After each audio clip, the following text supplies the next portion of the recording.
Hey Oli, ich glaube, wir sind da.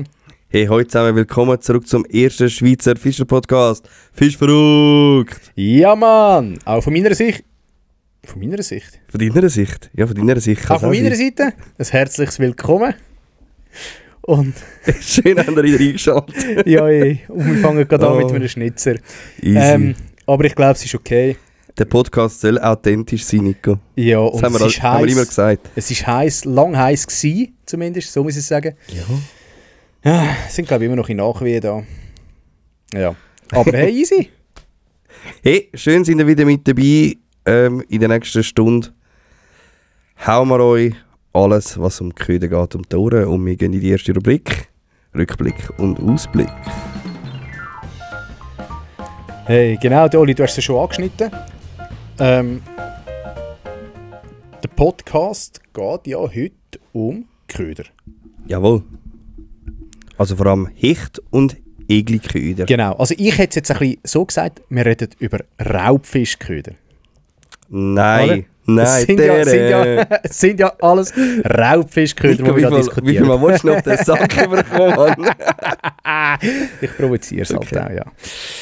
Genau. Hey, wir reden über Egli-Köder und Hechtköder. Was das die Köder so ausmacht. Warum dass die so sind, wie sie sind. Ich glaube, wir gehen auch ein bisschen zurück, so ein bisschen in die History, wie so ein Köder, was der Hintergrund ist von so einem Köder auch. Warum dass die Form haben, warum dass sie die Grösse haben, etc. Und wir sagen natürlich auch, was unsere Favoriten auf diese zwei Raubfischarten sind. Nebst dem haben uns 4 Shops, glaube ich. Sind es 4? Hey, 4 oder 5. 4 oder 5 Shops haben gesagt, was der beste Seelen verkaufte Köder auf Hecht und Egli ist. Bin ich auch sehr gespannt drauf. Mega. Und dort ist mir einfach aufgefallen, man merkt, das, was die gerne selber fischen, ist der bestverkaufteste Köder. Ja, logisch, ja. Super. Also eben, das ist halt der Promote. Aber hey, von diesem Thema kommen wir dir nachher mehr als genug auf die Ohren über. Ich glaube, ihr dürft euch auf eine geile Folge freuen. Voll. Sind selber gespannt? Ja, mega. Also ich zumindest erzähle vieles noch aus dem Buch raus, aber absolut okay. Hey, aber bevor wir jetzt mit dieser Folge starten, würde ich doch mal sagen, wir widmen uns noch der vergangenen Folge. Mit Jonas. Jawohl. Und zwar haben wir in der letzten Episode den Jonas von Captain Greenfin bei uns auf Besuch gehabt. Und er hat ein schönes Egli-Paket da lassen. Und wir geben jetzt bekannt, er hat uns eine Sprachnachricht gemacht, wer der Gewinner oder Gewinnerin ist von dem Gewinnspiel. Jonas. Hallo zusammen, Jonas von Captain Greenfin. Wir haben gerade die Auslosung gemacht von unserem Gewinnspiel, von der letzten Episode. Und gewonnen hat der Namensvetter von unserem Skistar, Odermatt Leon. Ich hoffe, es freut an unserem Produkt. Und für all die leider nicht gewonnen hat, finden sie online. Also wir müssen nicht leer ausgehen, wenn das mal versuchen. Und wünsche allen viel Spass am Wasser. Habt's gut. Ciao, ciao. Jo. Hey. Leon Odermatt, Applaus. Ja, ich würde es auch meinen. Gratuliere zum Captain Greenfin Paket. Ja, das wird, ich sage jetzt mal, ab nächste Woche verschickt. Ab dem Montag. Mal schauen, wie wir dazukommen. Weil es sind dann doch auch bald mal noch einmal solche Ferien und so. Aber das, mehr dazu beim nächsten Mal. Genau. Und meinst du, der Jonas war gerade dran gewesen, wieder ein bisschen am Mixen? Es hat so im Hintergrund ein bisschen ich kann es sehr gut vorstellen, dass er schon wieder dran. Ja, genau. Oder irgendwie eine neue Mischung hat oder so. Ja. Sehr schön. Vielleicht das mal ISO-Star oder so. Ja, wer weiß, ja. Hey, und dann, wenn wir noch ein bisschen weiter zurückschauen, haben wir doch auch eine Nachricht bekommen vom Gewinner von den Bullseye-Köder, vom Lamelli-Set. Und wie es der Zufall will natürlich, ich habe einen neu verpackten Lamelli auch bei mir. Den habe ich zwar nicht vom Fonso direkt persönlich bekommen, sondern den haben wir einen gebracht, als ich mal draussen war, fischen. Dort habe ich einen Lamelli noch gefischt, habe einen Hecht gefangen und seitdem fischt der auch mit Lamelli. Also, wohlverstanden, es ist ein Köder, der fängt. Genau, hatten wir einen weißen Lamelli gebracht, ohne UV. Genau. Du hast alles schon weitergeleitet, wie es funktioniert für den Gewinner von der Lamelli-Folge. Der hat das Lamelli-Paket schon bekommen. Ah, perfekt. Das ist alles. Das ist schon durch. Eben, die Köder sind weg, das ist draussen, Perfekt. die sind bei ihm angekommen. Und ich hoffe, er fängt bald, oder hat sogar schon die erste Hecht auf die Köder gefangen. Oder auch das erste Egli oder der erste Zander. Ich würde sagen, wir gehen mal in meine Woche und deine Woche.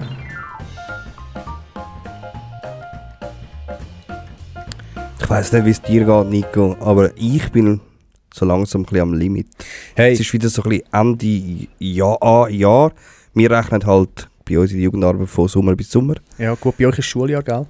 Genau, darum ist Schuljahr, darum ist es so ein Aber bisschen... Oli, ich bin auch am Limit. Ich bin auch am Limit. Hör auf jammern. Ich würde sagen, das Wichtigste vergessen wir einfach im Stimmt, ganzen ja. Stress rein. Einfach zum Batterien wieder mal ein bisschen auftanken. Ja, wenn es hilft. So, meine Batterien sind wieder oben. Das Limit ist wieder weg. Nein. Wie mir nicht, das lange dann nicht heisst Okay. Ja gut, dann erzähl mal weiter, Oli. Nein, bei mir eben, wie gesagt, beim Geschäft ist alles so ein bisschen Jahresabschluss. Alle Projekte sind noch durch, musst noch Auswertung machen, dies, das, Ananas.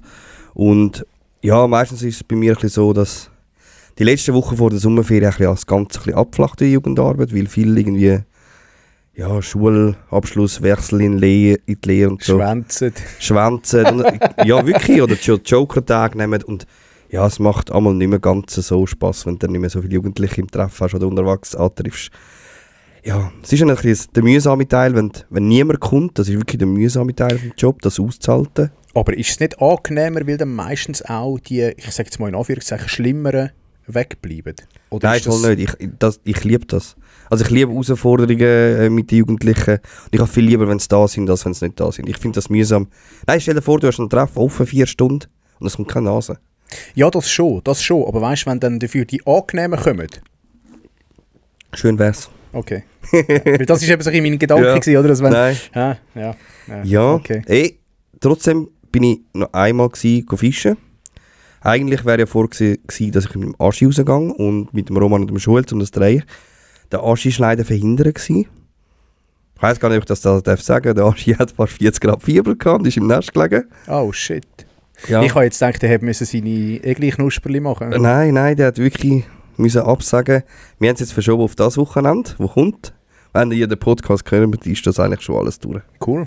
Sind wir gespannt, wie das wird. Ich bin dann noch spontan mit dem Luki rausgefahren. Am Morgen um 5 Uhr. Wer ist der Luki? Der Luki ist der alte Schulkollege, wo ich ein paar Mal schon draussen war.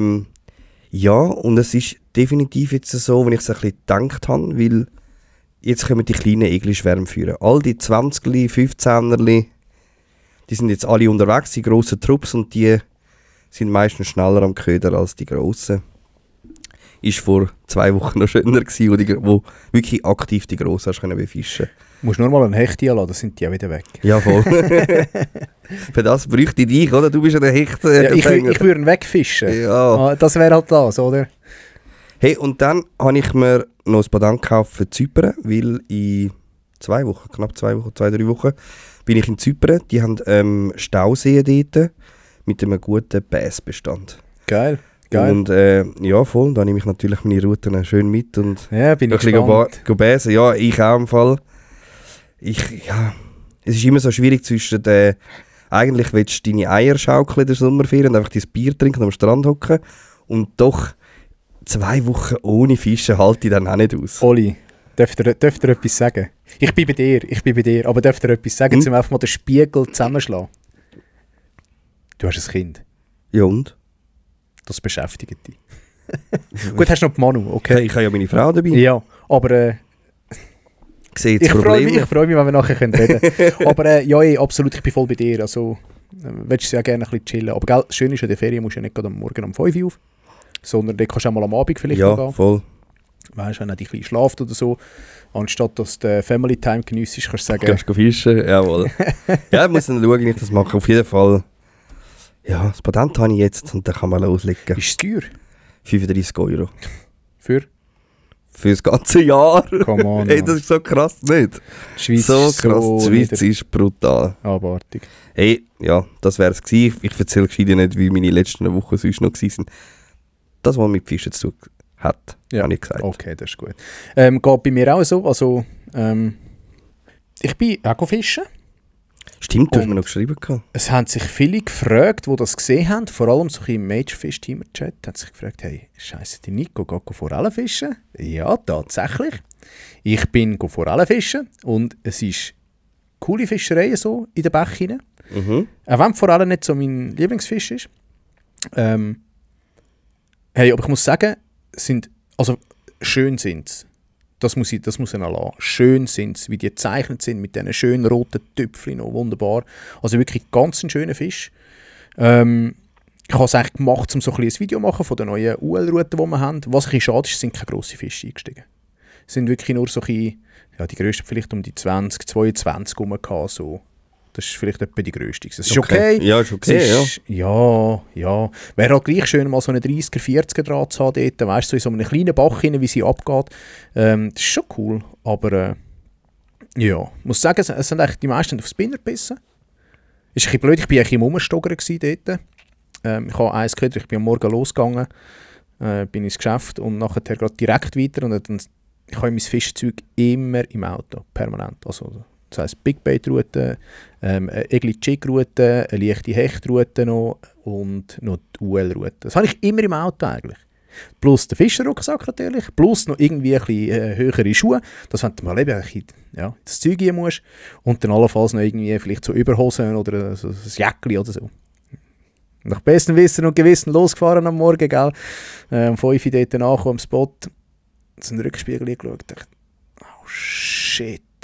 Ich habe ja gestern einen neuen Grill geholt. Dort habe ich die ganze Kiste ausgeladen, wo ich mein Fischerzeug drin habe, bis auf die Route. Fuck. Verdammt. Nein. Ich hatte keine Zange dabei gehabt. Ich hatte keinen Käster dabei gehabt. Ich hatte zum Glück im Kofferraum so einen Doppelboden. Dort unten drin habe ich meine Köderboxen rein, die ich nicht gerade mitnehme als Wasser. Und dort hatte ich zum Glück noch ein paar so UL-Köder drin gehabt, wo ich halt noch ein bisschen umjustieren musste, dass es wirklich auch UL sind. Und die haben dann auch keinen Widerhaken dran gehabt, wie auch der Spinner hat zum Glück keinen Widerhaken mehr dran gehabt. Habe ich mit dem fischen und zum Glück habe ich mir am Morgen noch ein 0,22er Vorfach mitgenommen, ein Fluorocarbon. Einfach, dass ich eins dabei habe. Hey, aber Snaps, gell, ich habe so Glück gehabt, ich nie abgerissen. Einmal habe ich den Spinner an die Wand reingerührt, dann bin ich hängen geblieben in den Dornen. Dann dachte ich, der kommt. Zack, Spinner hängen geblieben. Und ich habe nur noch das Vorfach dran gehabt. Irgendwie ist der Knopf aufgegangen.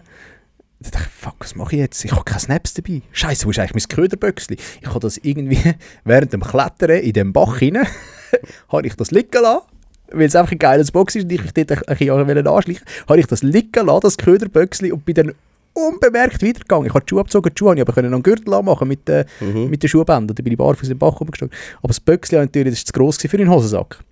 Scheiße. Ja, nein, jetzt muss ich den ganzen Bach wieder abschneiden. Ich kann nicht einfach da vorne raus auf die Straße und nachher runterlaufen. Also, wie sagt man?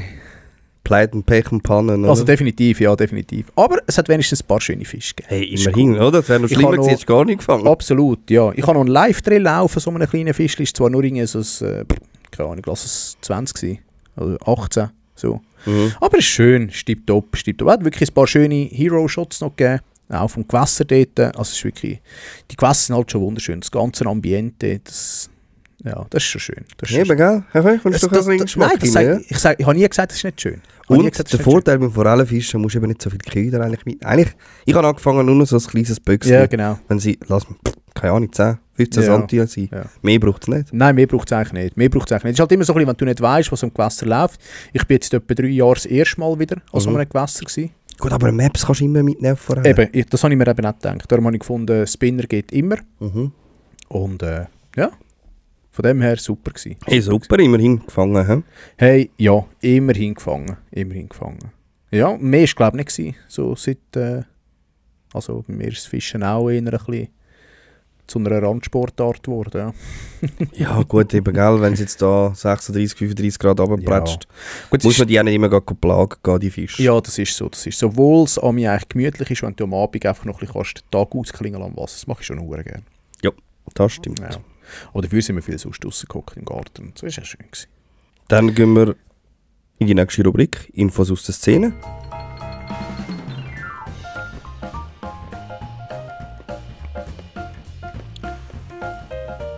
Hey, und da gibt es mal so ein bisschen fast Gleichstand.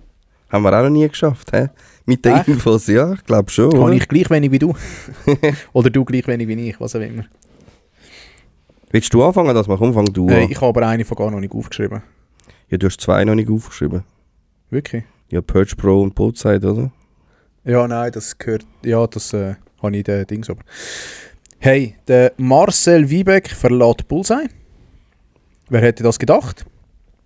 Er ist lang, für all die den Post nicht gesehen haben, ist lang bei Bullseye gewesen. Er hat dort auch Produktentwicklungen gemacht. Routen, die auf seinem Mist gewachsen sind, wie auch der Goofy anscheinend, hat er geschrieben im Post. Er verlässt Bullseye und hat aber noch nicht geschrieben, wohin. Daraufhin aber, am 1. Juli, hat er dann geschrieben, er geht zu MB Fishing. Hat er dann sich selber kommentiert, wo er geschrieben hat, dass er Bullseye verlässt. Spannend hat der Fonso das nicht wollen, droppen. Ich weiss nicht, ob das der Fonso überhaupt schon gewusst hat. Du. Okay. Das weiss ich natürlich nicht. Vielleicht intern ist das schon Ja. gewesen, oder? Ja. Das wird ja meistens schon ein bisschen vorher besprochen. In der Regel schon, ja. Aber ja. Dann habe ich noch etwas, und zwar der Remo Studer. Remo Studer. Er hat mit ein paar Jungs Catchcraft. Das ist eine WhatsApp-Gruppe für Fischer, um sich austauschen. Finde ich noch cool. Ich kann gerne den Link mal noch posten. Da können die wollen, können dort joinen, also teilnehmen. Ich werde das auch machen, habe es noch nicht gemacht, aber werde das auch machen. Ich finde es noch eine coole Idee und so kann man sich dann auch ein bisschen austauschen, was läuft wo, so ein bisschen halt, ja, offene Diskussionen. Ich hoffe, es gibt nicht irgendwie so ein Gemetzel wie Teil Facebook-Gruppen, wo du so halb abgeschlagene Fische siehst. Ich hoffe aber auch, es gibt nicht irgendwelche, irgendwelche Hate und Shitstorm. Also, dass es eigentlich wirklich halt eine Gruppe ist, um sich ein bisschen auszutauschen, das wäre recht cool. Er hat nicht geschrieben, dass es irgendwelche Regeln oder Vorgaben gibt. Hey, ich weiss nicht, ob die, ich habe noch nicht joined, ich weiss nicht, ob die bekommst, weißt, wenn du die einloggen oder so. Ja. Aber ich finde es eine coole Idee. Haben wir auch schon mal darüber diskutiert, so eine Fischverrückt-Gruppe zu machen. Mhm. Mit so ein bisschen Inputs, wo die Leute News reinschreiben können. Aber ja, haben wir dann auch wieder ein bisschen verworfen. Vielleicht kommt das dann irgendwann mal noch. Du, wir haben, glaube ich, da schon Meilenstein geschafft mit unserem Podcast. Hey, Sollen die anderen ja noch etwas ich würde es auch meinen, ins Leben rufen, oder? Ja, genau. Dann, hey, es kommt etwas Grosses auf euch zu. Und zwar hat der Gesi... Hast du das auch drin? Nein, das ist nicht drin. Nein, das steht bei mir nicht. Ja, das steht bei dir nicht. Ich habe heute noch mit ihm telefoniert. Ich habe gefragt, ob ich es sagen darf. Dann hat er gesagt, hey, kannst du mal ein bisschen anteasern? Und zwar macht der Gesi... Immer die Anteasereien. Genau. Ich finde es etwas recht Geiles. Ich finde es wirklich ein cooles Projekt, das sie da gestartet haben. Demnächst wird das gelauncht. Ich glaube, es wird die Fischerbranche ein bisschen aufrütteln. Es wird wieder so ein bisschen, ja, ich sage jetzt, Normalität vielleicht reinkommen, wenn man dem so sagen will. Ja. Hey, es soll ein Teaser sein. Keine Ahnung, ich darf nicht mehr sagen. Ich bin am Samstag mit ihm auf dem Boot. Ich weiss, Und, weil du gestürmt hast. Ich habe nicht gestürmt. Das müssen wir festhalten, dass wir da einmal im Jahr mindestens gehen, gell? Nein, Ist und dann recht, würde ich ist da recht. noch ein bisschen mehr rauskitzeln natürlich. Unbedingt, ja. Unbedingt. Also ich weiss, sie haben jetzt alles Nötige so ein bisschen mehr oder weniger in die Weg geleitet und es ist eigentlich nur Formalität, aber ich darf leider wirklich nicht mehr sagen. Aber es kommt etwas, was ihr euch freuen dürft. Ja, mega. Ja. Es wird ein bisschen Ja. Veränderung bringen. Genau. Und die Branche wieder mal ein bisschen aufrütteln. Hey, that's it. Nein, du hast doch noch oben noch 2 Sachen. Aber ich habe eben gedacht, ich lasse jetzt dir zuerst das Wort Aha. und du bringst dann die am Schluss. Okay. Und dann können wir am Schluss da noch ein bisschen darüber diskutieren. Oder was meinst du? Das ist doch gut. Okay. Also, hauen wir gerade rein. Stefan Deub verlässt Stucki. Das ist doch der Palsson-Tag, nicht? Gell? Genau. Ja, wow. Ist dort eigentlich wieder mal eine Folge rausgekommen? Ich habe gemeint, ich habe ihn abonniert, aber ich habe schon lange keine Folge mehr gesehen. Hey, ich habe mal reingeschaut, ist aber auch schon länger her. Ich weiss nicht, ob dort etwas gegangen ist. Aber auch Köpfe mit Nägeln ist nicht mehr gekommen. Nein, ja gut, das sind die 2. Ja. Aber nein, beim Palsson-Tag weiss ich gar nicht. Komm, ich schaue da gerade schnell, gerade live. Ja, mach das mal. Weil als ich das Palsson-Tag. letzte Mal geschaut habe, ist nichts mehr draus gewesen. Es gab immer noch bei diesen 3 Episoden gewesen. Ja, das letzte Mal am 12. Februar. Ja, das ist Das die, schon. ist die dritte gewesen, oder? Nach dem Messe dort, oder? Ja, mal gerade nach dem Messe. 1, 2, 3, ja. Gell? Ja. Jawohl. Ist mir noch gewesen. Jawohl, aber ich hätte, ja, stimmt, steht Folge 3 Tipp. Gar nicht müssen Wie sagen wir so schön? Aber Wer ja, lesen das kann, ist mir, klar. wo ich das Vorteil- gelesen habe. Warte, gescheit. Danke. Super, danke. Und ich gelesen habe, Stefan verlässt Stucki, okay. Weiss man jetzt nicht mehr. Man schreibt immer unschöne Worte her. Ja. Ich habe ihm jetzt auch nicht persönlich geschrieben, aber dann ist mir in den Sinn gekommen, hat der nicht doch auch einen Podcast gehabt? Ich Hat mal hab's noch eben auf uns zugekommen, wie wir das so ein bisschen machen. Das weiss ich nicht. Mal hat er mir an der Messe erzählt, weil ich glaube, wir haben da schon etwas angelegt, wo viele Leute auch gerne gemacht hätten. Aber ja, dann habe ich gedacht, hey, Ja. Leute mehr gehört, Ja. schade. Hast du mit dem... Nein, hast du mit dem... Nein, ich Ja. habe nicht mit ihm geschrieben oder Ja, mit ja, ihm geredet. easy. gehabt. Weiter, Stucki hat einen neuen Wobbler rausgebracht. Ich hoffe, ich sage es richtig, sorry Ronny. Der Seal, Ich hätte es im Fall auch so gesagt. gell? Seal. Ja, ich hätte es auch so gesagt. Wie Navy Seal. Ja, genau, einfach Okay. mit Z geschrieben. Ja. C-Al. Genau. Also ich hätte es auch so gesagt, ein Seal. Ein Wobbler, vor allem für alle Namai-Cars. Sicher auch Egli und Hecht, aber Ist 12 cm? 12 cm, ja, recht dünn. Ich glaube, der Okay. geht recht aus Wasser, schiesst richtig durch. Schaut bei Stucki auf Insta, die haben ein Reel gemacht, man sieht jetzt Laufverhalten. Ich finde es immer schwierig, ein Bait beschreiben da im Podcast. Absolut. Außer mit «Er ist geil» oder so. Ja, genau. Dann habe ich letztens einen Artikel gelesen, dass die Wassertemperaturen, ist ja logisch, bei dem Wetter auch steigen. Wir haben im Luganer See 28 Grad Wassertemperatur gehabt. Hey, wo werden die gemessen? Wo werden die Temperaturen gemessen? Weil, einfach so. Das hat doch Messstationen sehr wahrscheinlich, oder? Ja, aber wo werden die gemessen? Auf der Tiefe? Weißt du, wenn ich mit dem Echolot zum Beispiel in der Reuss bin, habe ich letztes Mal irgendwie, glaub, 24 oder 22 Grad gehabt. Aber es ist nur etwa 15 cm, vielleicht lass es 30 cm sein unter der Wasseroberfläche. Ja, Wo aber werden echt die gemessen? Aber das wäre ja noch schlimmer. Nein. Aha, du Das ist die hast oberste Schicht. schon 22 Grad gehabt, die oberste Schicht. Ja, aber weißt, tendenziell wird es Wird's sogar kühler, kalt, ja. kaltes Wasser sinkt. Ja, Darum das ist so ein bisschen meine Frage, wo werden echt die gemessen? Ja, das Weil ist das wäre für mich noch spannend. Also, ja. Das lässt sich sicher herausfinden. Ja, Das ist ich jetzt glaube da in dem Artikel nicht gestanden. Ja, ja. Ich habe nur gedacht, ist schon krass, wie es in letzter Zeit jetzt voll aufgeheizt voll. hat. Voll. Abartig. Gut, es war auch mega lang, mega warm gewesen, gell? Also Ja, mega lang. ja. Im Verhältnis so. Die spanische Hitzewelle da. Ja. Dann, weiss nicht, hast du das mitbekommen, in Bayern hat ein Polizist einen Wels verschossen? Darf ich Gegenfrage stellen? Ja, Wer hat das nicht mitbekommen? hätte können sein. Hast du auch mitbekommen, dass es einen zweiten, Ja. ich sage in Anführungszeichen, Wels-Angriff gegeben hat? Ja, anscheinend zeigt wieder einer rum dort, wo es sein Unwesen treibt und wieder Leute verletzt. Ja, anscheinend. Wenn wir die Diskussion auftun, oder meinst du, haben wir genug diskutiert über das? Sonst, Hey, ich habe das Gefühl, es ist schon genug ausgelutscht worden. Wir können gerne darüber diskutieren, aber Oli, ich glaube, wir sind beide der gleichen Meinung. Aber wir können gerne darüber hey, ich diskutieren. würde einfach sagen, ich finde es einfach mega schade, dass auch Fachpersonen wie Polizisten nicht mehr geschult sind in die Richtung oder sich Fachleute hinzuziehen in so einer Situation. Ja. Das finde ich sehr schwach. Ja. Man muss sagen, das ist Deutschland. Nein, aber ich finde... Warte mal. Nein, aber es ist... Das will ich schon von meiner Seite her sagen, sorry, das finde ich hure schwach. Einfach wieder mal irgendetwas machen. Ja, gell, und vor allem, ich finde halt auch, es ist irgendwo durch, das Wasser gehört nicht uns. Und auch dort drin hat es Lebewesen.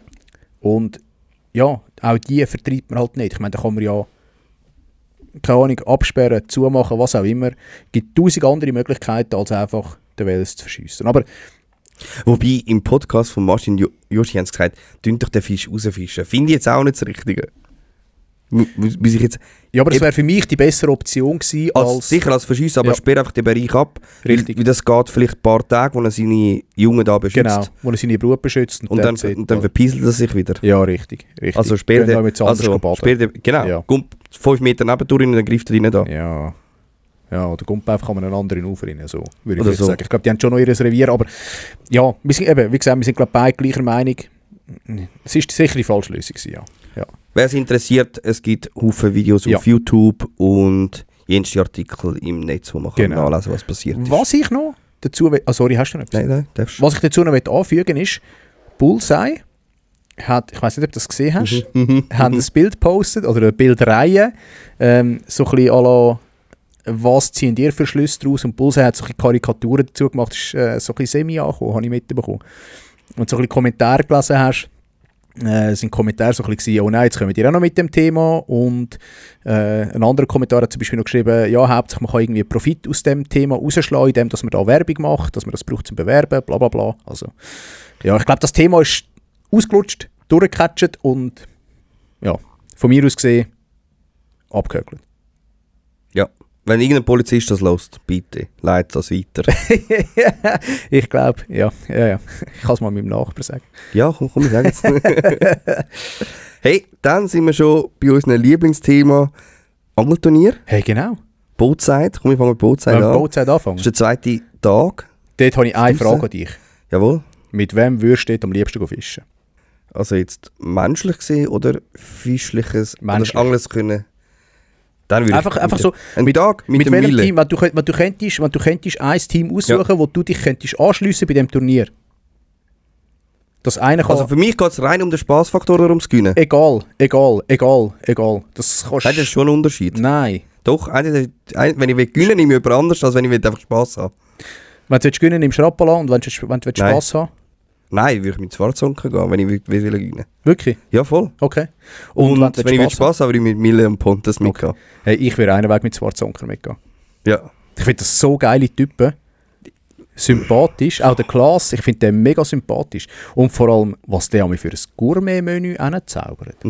Hey. Abartig, Mann. Ich glaube, ich würde dort einfach nur noch zum Essen gehen. Das Fischen wäre mir, glaube ich, gleich. Ich glaube, dort wäre ich gerne der Kameramann. Nein, da würde ich schon noch gerne mitfischen. Ja, natürlich. Aber also das Essen finde ich schon brutal, was der an mich gezaubert hat. Dort. Das ist ein kleiner Gourmet auf dem Boot. Der hat ja alles auf dem Boot gekocht. Gut, der Mille kocht auch hure geile Sachen, einmal, wenn sie da... Ja, man hat es gesehen auf in diesen Videos jetzt, in diesen 2 Folgen. Gut, der hat jetzt nichts gemacht, Nein, aber es ist auf ja, seinen Spaß, Videos. ist ja Spaß. Aber es ist schon geil. Also.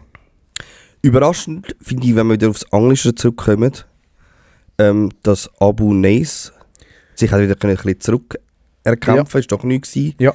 Mit dem Ausflug am Bergsee. Ja. Und ja. Ich bin ein bisschen enttäuscht von CWC. Ja, muss ich auch sagen, ja, finde ich auch. Weil vor allem vom Truman, er ist so ein ambitionierter Hechtfisch, also enttäuscht ist ein bisschen, nein, das klingt ein bisschen vorwurfsvoll. Er ist so ein ambitionierter Hechtfischer, ich glaube, ich weiß nicht, was dort falsch gelaufen ist bis jetzt. Weil die haben 1 Meter Fisch und der Rest sind alles, ein 90er noch, ein guter 90er, und der Rest sind alles in der 80er Range rein. Und sie haben den gleichen Spot gehabt wie Schwarzonker oder am gleichen Ort Das eingewasser. hat sich nicht mehr ins CWC auch mal aufs Land gegangen. Das haben sie nicht mehr im Kopf. Nein, sie haben nie Eben. vom Ufer gefischt.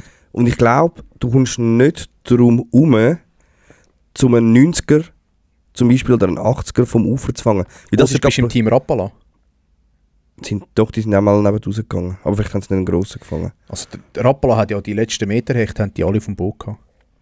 Ja, aber ich meine, sorry, du fängst 3,90er und du hast schon mal 3 Meter drin vom Ufer.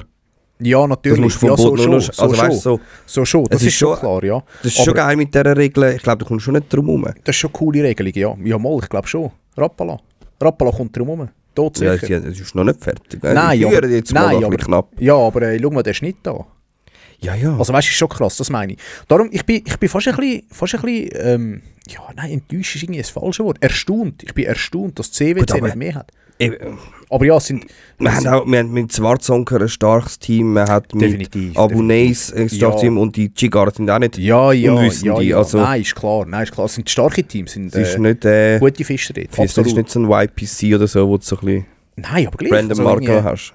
Ist noch krass der Unterschied auch, wie das bei diesen Teams läuft. Also gleiches Gewässer oder also ja zum Teil und vor allem vielfach gleiche Ortschaft.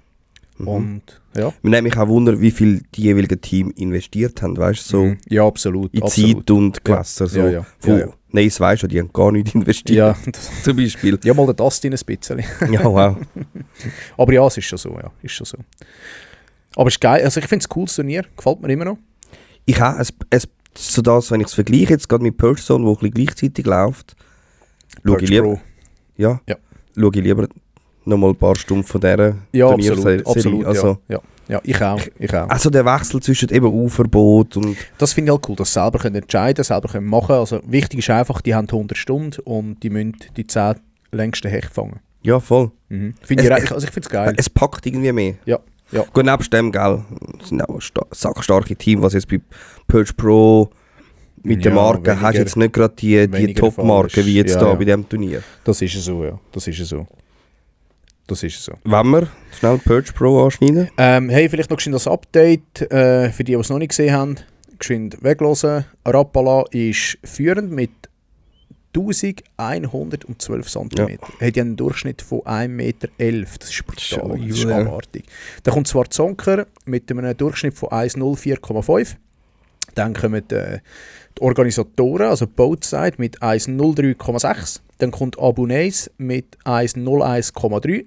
Dann kommt, ich weiß nicht, Jigar oder Jigar. Sie sagen Dinge Jigar.nu. So, ja. Egal, Jigar.nu.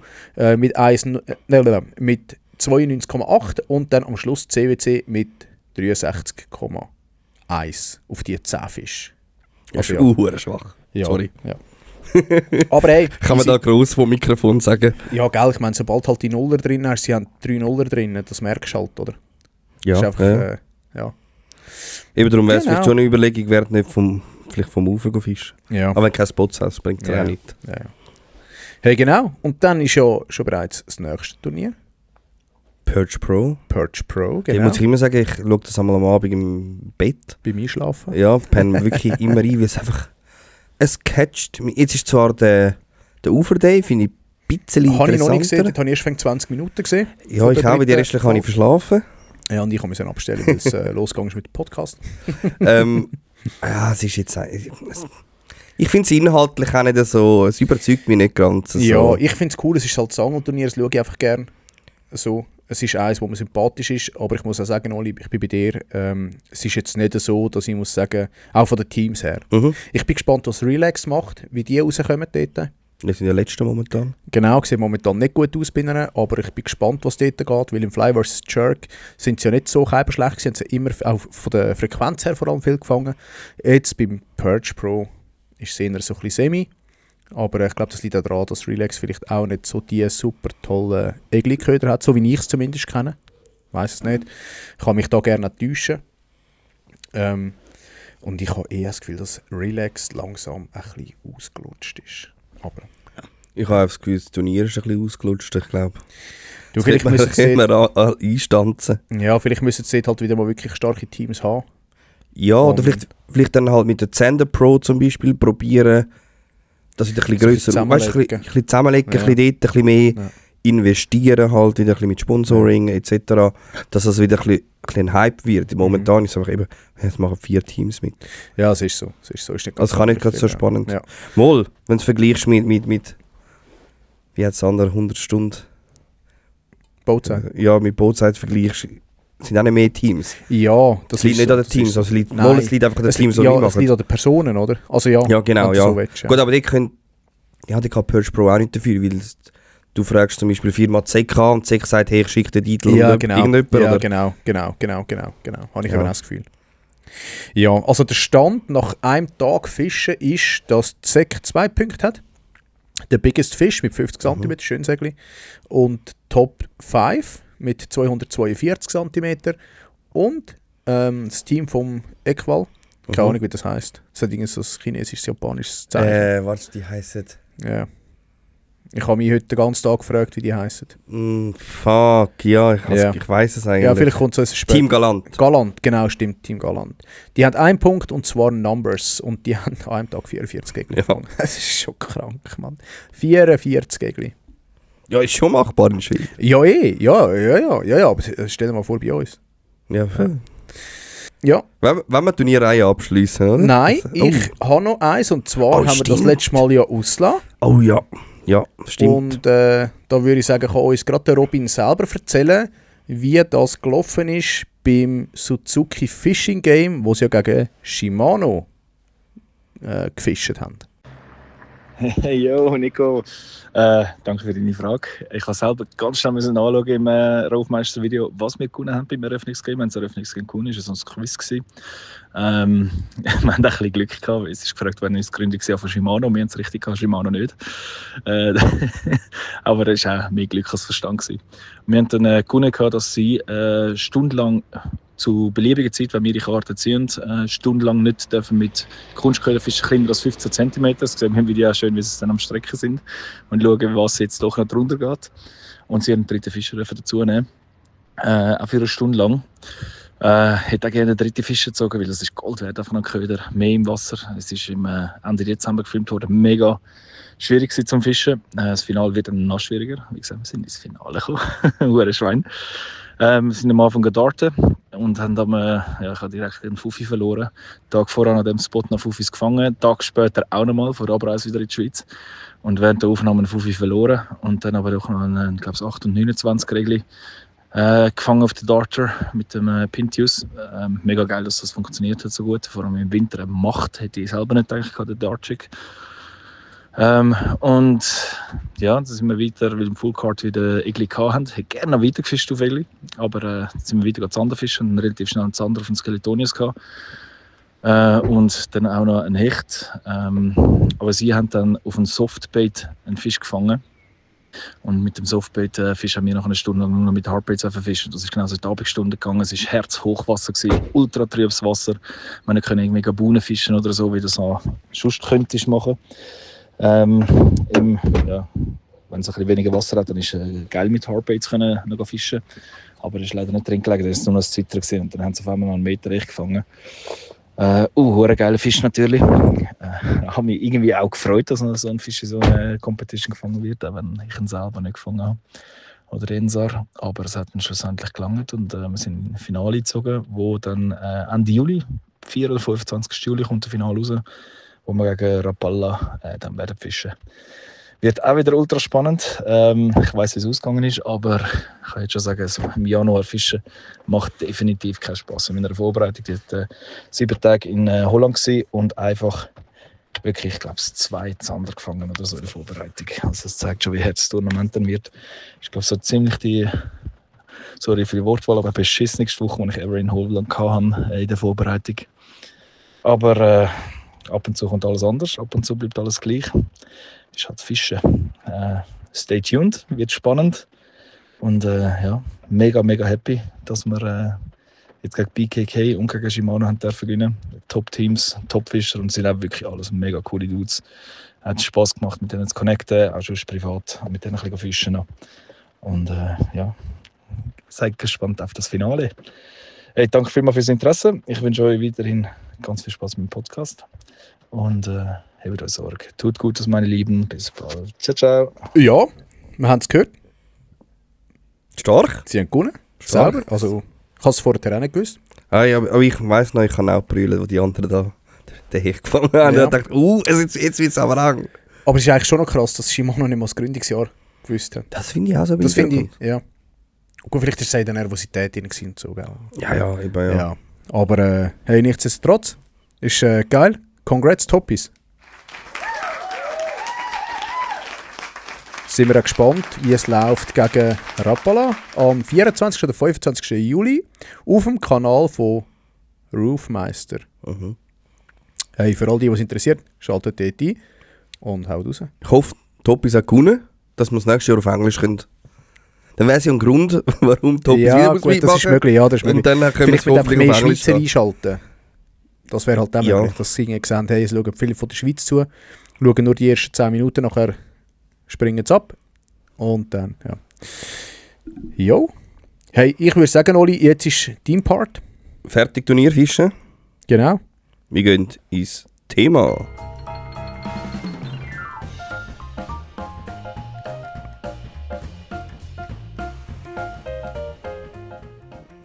Welcome im Thema Lieblingsköder in der Schweiz. Ja, würde ich auch sagen. Und ich glaube, das Thema ist eines, wo man ganz grob kann ausschmücken kann. Ja, du hast vorhin erzählt von Gründung, da habe ich jetzt nichts, aber da bin ich sehr gespannt, was du da erzählst. Ich habe nicht gesagt von Gründung, ich habe gesagt von Entstehung. Von Entstehung, genau, ja. Ja, ich habe gedacht, du hast da etwas, ich habe Nein, nicht. Natürlich nicht. Ist einfach so ein bisschen... Das hätte man können, das hat mich ein bisschen genervt, dass du das gesagt hättest. Aha, ja. Ja. Egal. Also für mich ist es so ein bisschen... Ich kann mir so vorstellen, dass man halt einfach, wenn es schlussendlich bleibt, ist und bleibt, das Egli und der Hecht ein Raubfisch, was ja gut ist, was ich auch absolut befürworte. Was frisst ein Raubfisch? Ein Raubfisch frisst Fischli unter anderem. Ein Egli frisst noch Krebsli. Und natürlich noch diverse Larven und so Sachen. Aber das wird relativ schwierig sein zum Werfen mit der Rute, außer mit der Flügerrute, irgendwo im Streamerbereich oder im Trockenflüge- oder Nassflügebereich. Und ich denke, durch das sind wahrscheinlich auch die ganzen Creature Baits entstanden. Und wahrscheinlich haben wir das Ganze nachher mehr und mehr vertieft. Es gibt ja gute Bücher übrigens vom Dr. Catch. Heisst es... Kann ich dir leider nicht helfen. Ja, weiss nicht, was du es gibt sagst. 3 Bücher. Es gibt eins über Egli, über Hecht und über Zander. Mehr fangen, keine Ahnung, ich weiß auch nicht. Ich weiß auch nicht genau, wie es heisst, aber ich kann es euch sonst von Amazon noch verlinken. Ich habe auf jeden Fall alle 3 gelesen und kann aber nicht mehr sagen, was alles genau drin ist. Ja, es ist ja schon länger her. Ich weiß auch nicht, wo ich die Bücher überall habe. Ich glaube, die sind überall ein bisschen bei meinen Fischerkumpels verteilt. Eins habe ich glaube noch bei mir. Aber es ist wirklich spannend, ist sehr spannend. Vor allem beim Hecht ist mir vieles geblieben, wo ich muss sagen, ja, das macht irgendwie schon noch Sinn. Vor allem auch im Bereich Ködergrösse, auch im Bereich, sie haben eine Studie gemacht, wo wir schon im Catch and Release, in der Catch and Release Folge mit euch geteilt haben. Und ja, es ist wirklich spannend, es ist sehr spannend. Ja, ich würde so ein bisschen sagen, eben, was ich so ein bisschen angeschaut habe, oder ein bisschen in die Richtung geforscht habe, ist so ein bisschen eben Grösse und Form, Bewegung oder die Aktion von so einem Gummifisch oder auch von einem Wobbler, Farbe, Geruch und Geschmack und die Vielseitigkeit vom Einsatzbereich. So ein bisschen ist jetzt beim Egli und Hecht beides so ein bisschen die ähnliche Richtung, und ich würde sagen, Nikos nervt mich jetzt immer noch, dass man gesagt hat, wir schauen, das wäre jetzt etwas gewesen. Wie sind sie gestartet? Ich weiss nicht, dass man früher so Metalldinger gemacht hat. Ja, so das Blech und so. Spoons, und Löffel, ja. Und dann ist das so irgendwie entstanden. Ja. Aber Ja. ich könnte dir jetzt nicht sagen, wenn der erste Gummifisch auf dem Markt Ja, ist. das wüsste ich auch nicht. Keine Ahnung. Aber ich glaube, das ist, also Gummifisch weiss ich nicht, aber ich glaube, Wobbler ist doch so ein bisschen Rappala-Vorreiter gewesen. Ja, stimmt. Habe ich gemeint. Gummifisch könnte ich mir gut vorstellen, dass der Relax vielleicht so ein bisschen eine Vorreiterrolle gehabt hat. Keine Ahnung. Jetzt ist doch alles so ein bisschen das, wo langsam ein bisschen... Gut, Rappala ist zwar nicht gerade so ausgelutscht, die haben recht Gas gegeben wieder mit neuen Produkten, aber ich glaube, solche Tarp-Baits von Rappala sind doch auch so ein bisschen... Siehst du so ein bisschen bei den Anfänger-Tackle-Boxen, sage ich jetzt mal. Voll. Also es soll nicht heissen, dass sie schlecht sind, bitte versteh mich nicht falsch. Auch die Relax-Köder sind nicht schlecht, die fangen auch immer noch Fisch. Ich fange auch immer noch auf Relax. Ja, aber es ist nicht gerade so das, was mich so anmacht. Aber eben, schlussendlich ist ja das Ziel, gell? Der Köder muss zuerst den Fischer catchen, bevor der Fischer den Fisch holen kann. Das ist halt einfach. Voll. Also, ich habe ein bisschen recherchiert. Und zwar, naja, das weiss auch jeder, wo sich länger mit dem Egli befasst hat. Eben der Egli bevorzugt gern Köder zwischen 5 und 10 cm. Also, wir reden hier immer von den schönen grossen Egli, nicht von den kleinen 10er Egli. Reden wir von der Schweizer Regel, ja? Ja. Gut, ja, mit dem 10 cm würde ich dann schon sagen, ist Ich schon kann jetzt gerade schwierig. sagen, wie oft hast du schon Egli gefangen auf 10 cm? In der Schweiz noch nie, ja. Noch nie. In Schweden nur. Ja, also ich habe in der Schweiz habe ich schon ein 40er-Regel, das ist das grösste Schweizer Regel, das ich bis jetzt gefangen habe für mich. Habe ich auf einen 12,5 cm gehabt. Aber hat mir einer gesagt, gang mit 12,5 cm Egli-Fisch, hat gesagt, das spinnst du eigentlich, ich will etwas fangen, ich will Egli. Aber es war auch das, wo wir mit dem Sidi, glaube diskutiert haben, oder der Jubiläumsfolge, wo er uns doch die Frage gestellt hat, irgendwie, glaube gross oder klein. Downsize oder Upsize, Genau. wenn der Köder ausgeht. Und da sind wir Schweizer schon so ein bisschen, wir haben immer das Gefühl, so ein bisschen, ja, wir müssen 2 Inch am liebsten noch nehmen auf Egli. Genau. Dabei, ey, ich habe jetzt auch diesen Frühling die Erfahrung gemacht, einen grossen Krebs klopfen die ohne Problem weg. Hey, das denke ich auch, aber ich glaube, es ist mehr so ein bisschen, ich könnte mir eben schon gut vorstellen, also nein, nicht gut vorstellen, ich habe die Erfahrung gemacht, dass wenn ich grössere Köder dran habe, habe ich eine kleinere Frequenz. Das ist so, Und ja. ich halt einfach das Gefühl, je grösser die Frequenz ist, umso eher ist auch die Chance da, dass mal ein grösserer einsteigen kann. Das ist so ein bisschen meine logische Rechnung, oder? Darum 3 Inch. Ja. Also der Bait to go, 2,5 Fische, ich habe so 2,5 bis 3 Inch, so in dem Sinn. Also bei mir ist der Egli-Köder maximal 7,5 cm. Das ist für mich ein Egli-Köder. Maximal 7,5. Dann die Form soll möglichst natürlich sein. So ein bisschen beim Egli, eben sind das kleine Fische, das hast du vorhin schon gesagt, Insektenlarven, vor allem Krebse. gerade wenn der Egli ja noch ein Baby ist und so sich noch im Schwarm bewegt, dann gehen sie ja oft sind sie am Grund unterwegs in Trupps und räumen eigentlich das ab, wo gerade ein bisschen am Boden rumkriecht. Die gehen noch nicht aktiv auf Fisch los. Was ich aber auch muss sagen, auch da, also gleich fällt dir immer ein bisschen, ist okay. Tut, ja voll. Cranks. Mhm. Du hast vorhin gesagt, schmale Köder. Wenn ich richtig verstanden habe. Ja, also, nein. Eher so ein bisschen schmale, natürliche Köder. Das sind ja in der Regel die schmalen, oder? Wenn ich so denke an die Albeli, Rotaugen und so, oder Schneiderli, nicht Albeli. Schneider und Rotaugen sind eher ein bisschen schmäler gebaut. Handherum, der Crank, der muss für mich bullig sein. Das dürfen runde Kugeln sein. Ja, du so willst. Unbedingt. Das ist ja nicht ein Minnow. Also klar, ein Minnow schon auch zum Twitchen, aber sonst, so mit Crank habe ich brutal gute Erfahrung gemacht für Aufhegli. Ein tieflaufende, die ein bisschen den Grund aufkratzen, die ein bisschen Verwirbelungen machen, habe ich super gute Erfahrungen gemacht. Eben, vielleicht ist es genau das, was eben der Lärm macht, wenn du so die Steine antatschst oder so, wo der Egli dann eine Reaktion auslöst. Vielleicht Ja, und richtig. sagen, Richtig. «Mein Revier, verpiss dich.» Richtig, ja. Oder so über das Kraut ziehen, weißt du, oben durch. Nebst dem, wenn du ein grosser Egli bist und so ein Crank durchschwimmt und denkst, muss einmal Gas geben, ich habe gut gegessen, oder? Genau, der reizt mich richtig, oder? Und jetzt kann ich einfach geschwind das Filet essen. Genau, dann haben wir so ein bisschen Bewegung an der Aktion, das hast jetzt du auch schon gesagt, es muss ein bisschen natürlich lebendig sein,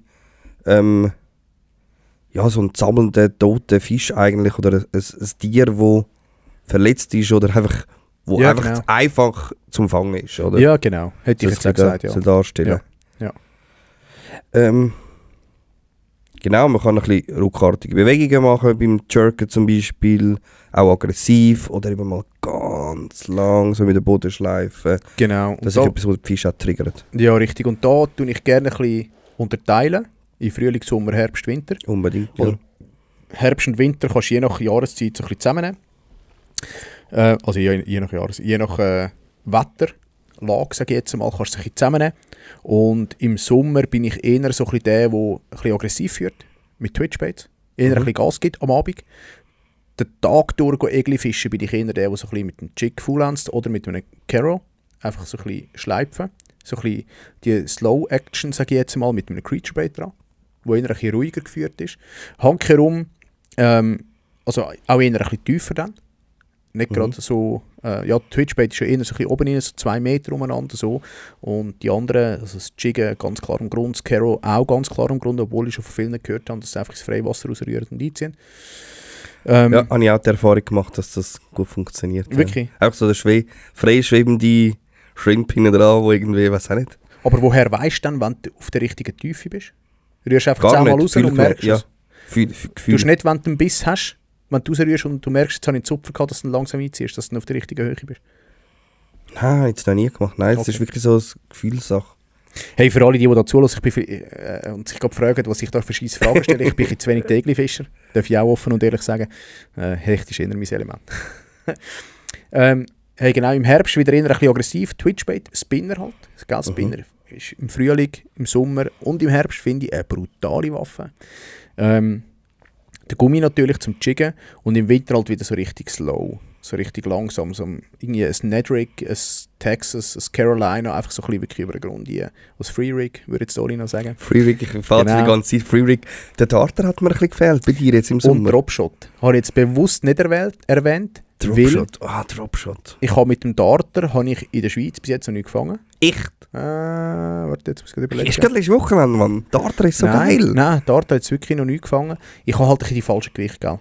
Ich bin mit 10 Gramm unterwegs, mit 10 Gramm bricht Ja, er nicht so geil aus. Ich muss ein bisschen downsizen, ein bisschen auf 7 oder 5 Gramm gehen. Unbedingt. Muss ich mich halt mal ein bisschen beladen da, ich weiss. Aber es ist halt, ja, wie es halt ist. Jetzt habe ich gerade beim Nico auf die Wand gezeigt, wo da Topi-Starter hat. Genau. Aber zum Thema Darter hören wir ja nachher noch etwas. Ja, richtig, exakt, genau.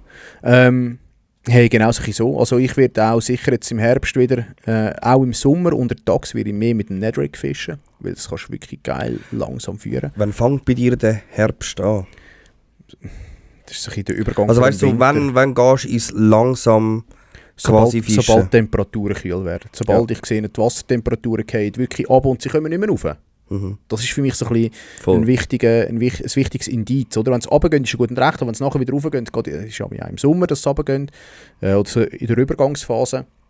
vom Sommer zum Herbst, aber vielfach im Herbst gehen sie wirklich runter und dann bleiben sie eigentlich unten und gehen nicht mehr irgendwie über, keine Ahnung, ich sage jetzt 15 Grad aus oder so, oder 12 Grad. Das ist dann für mich so ein bisschen der Herbst. Dann fängt für mich so ein bisschen der Herbst an, die Blätter verfärben sich auch, du merkst auch die Stimmung, es wird am Abend früher dunkel und so. Ja, das ist für mich so ein bisschen der Herbst, der dann losgeht. Und dann fange ich an, so ein bisschen langsamer zu fischen, so ein bisschen zu zappeln und ja. Hey, vielleicht fischst du ja ganz falsch. Vielleicht fischst du ja ganz falsch, darum fange ich vielleicht nicht so viel. Wer weiß, das ist auch gut eigentlich. Maybe, aber ich hätte jetzt gerade so Flashbacks gehabt, darum habe ich dich das gefragt. Weil der Robin hat vorhin in der Sprache mir immer gesagt, hey, im Winter, was haben sie gefischt im Januar? Ja, ich mit dem Darter. Ja. Und ich kann mich auch erinnern, ich habe Ende November noch meinen grössten Egli von letztes Jahr gefangen, glaube ich, um die 37 auf dem Darter. Ja. Ja. Also eben auch mega aggressiv gefühlt, wo du eigentlich denkst, eben jetzt ist das Free-Rig-Fisch oder das Carolina oder so. Ja, vielleicht liegt es halt wirklich an dem. Keine Ahnung. Ja. Keine Ahnung, ich weiß es nicht. Also, mein grösstes Egli hatte ich eben auf dem 12,5er Paddletail gehabt, auf der Lazy Shed, so gold-weiss. Und das war im August rein, also eigentlich mitten im Sommer. Ja. Hey, dann so ein bisschen Farben. Ich habe geschrieben, möglichst natürlich. Das darf natürlich auch andere Farben haben. Oh, helle Farben, weiße Farben, schwarze Farben, Chartreuse, Glitzer, nicht Glitzer, mit so dunklen Effekten rein. Also das gibt's ja möglichst viel. Aber ich glaube, auch da ist Geschmackssache. UV? UV fische ich im Fall viel weniger. Auf Egli, wirklich? Mhm. Gut. Aber du siehst, wer fängt und wer nicht. Nein, Nein, ist okay. Nein, alles gut. Ja, ich weiss nicht. Nein, ich bin wirklich eher der natürliche Typ. Ja. Hey, ich habe ja vorher die Bücher von Dr. Ketch angesprochen. Mhm.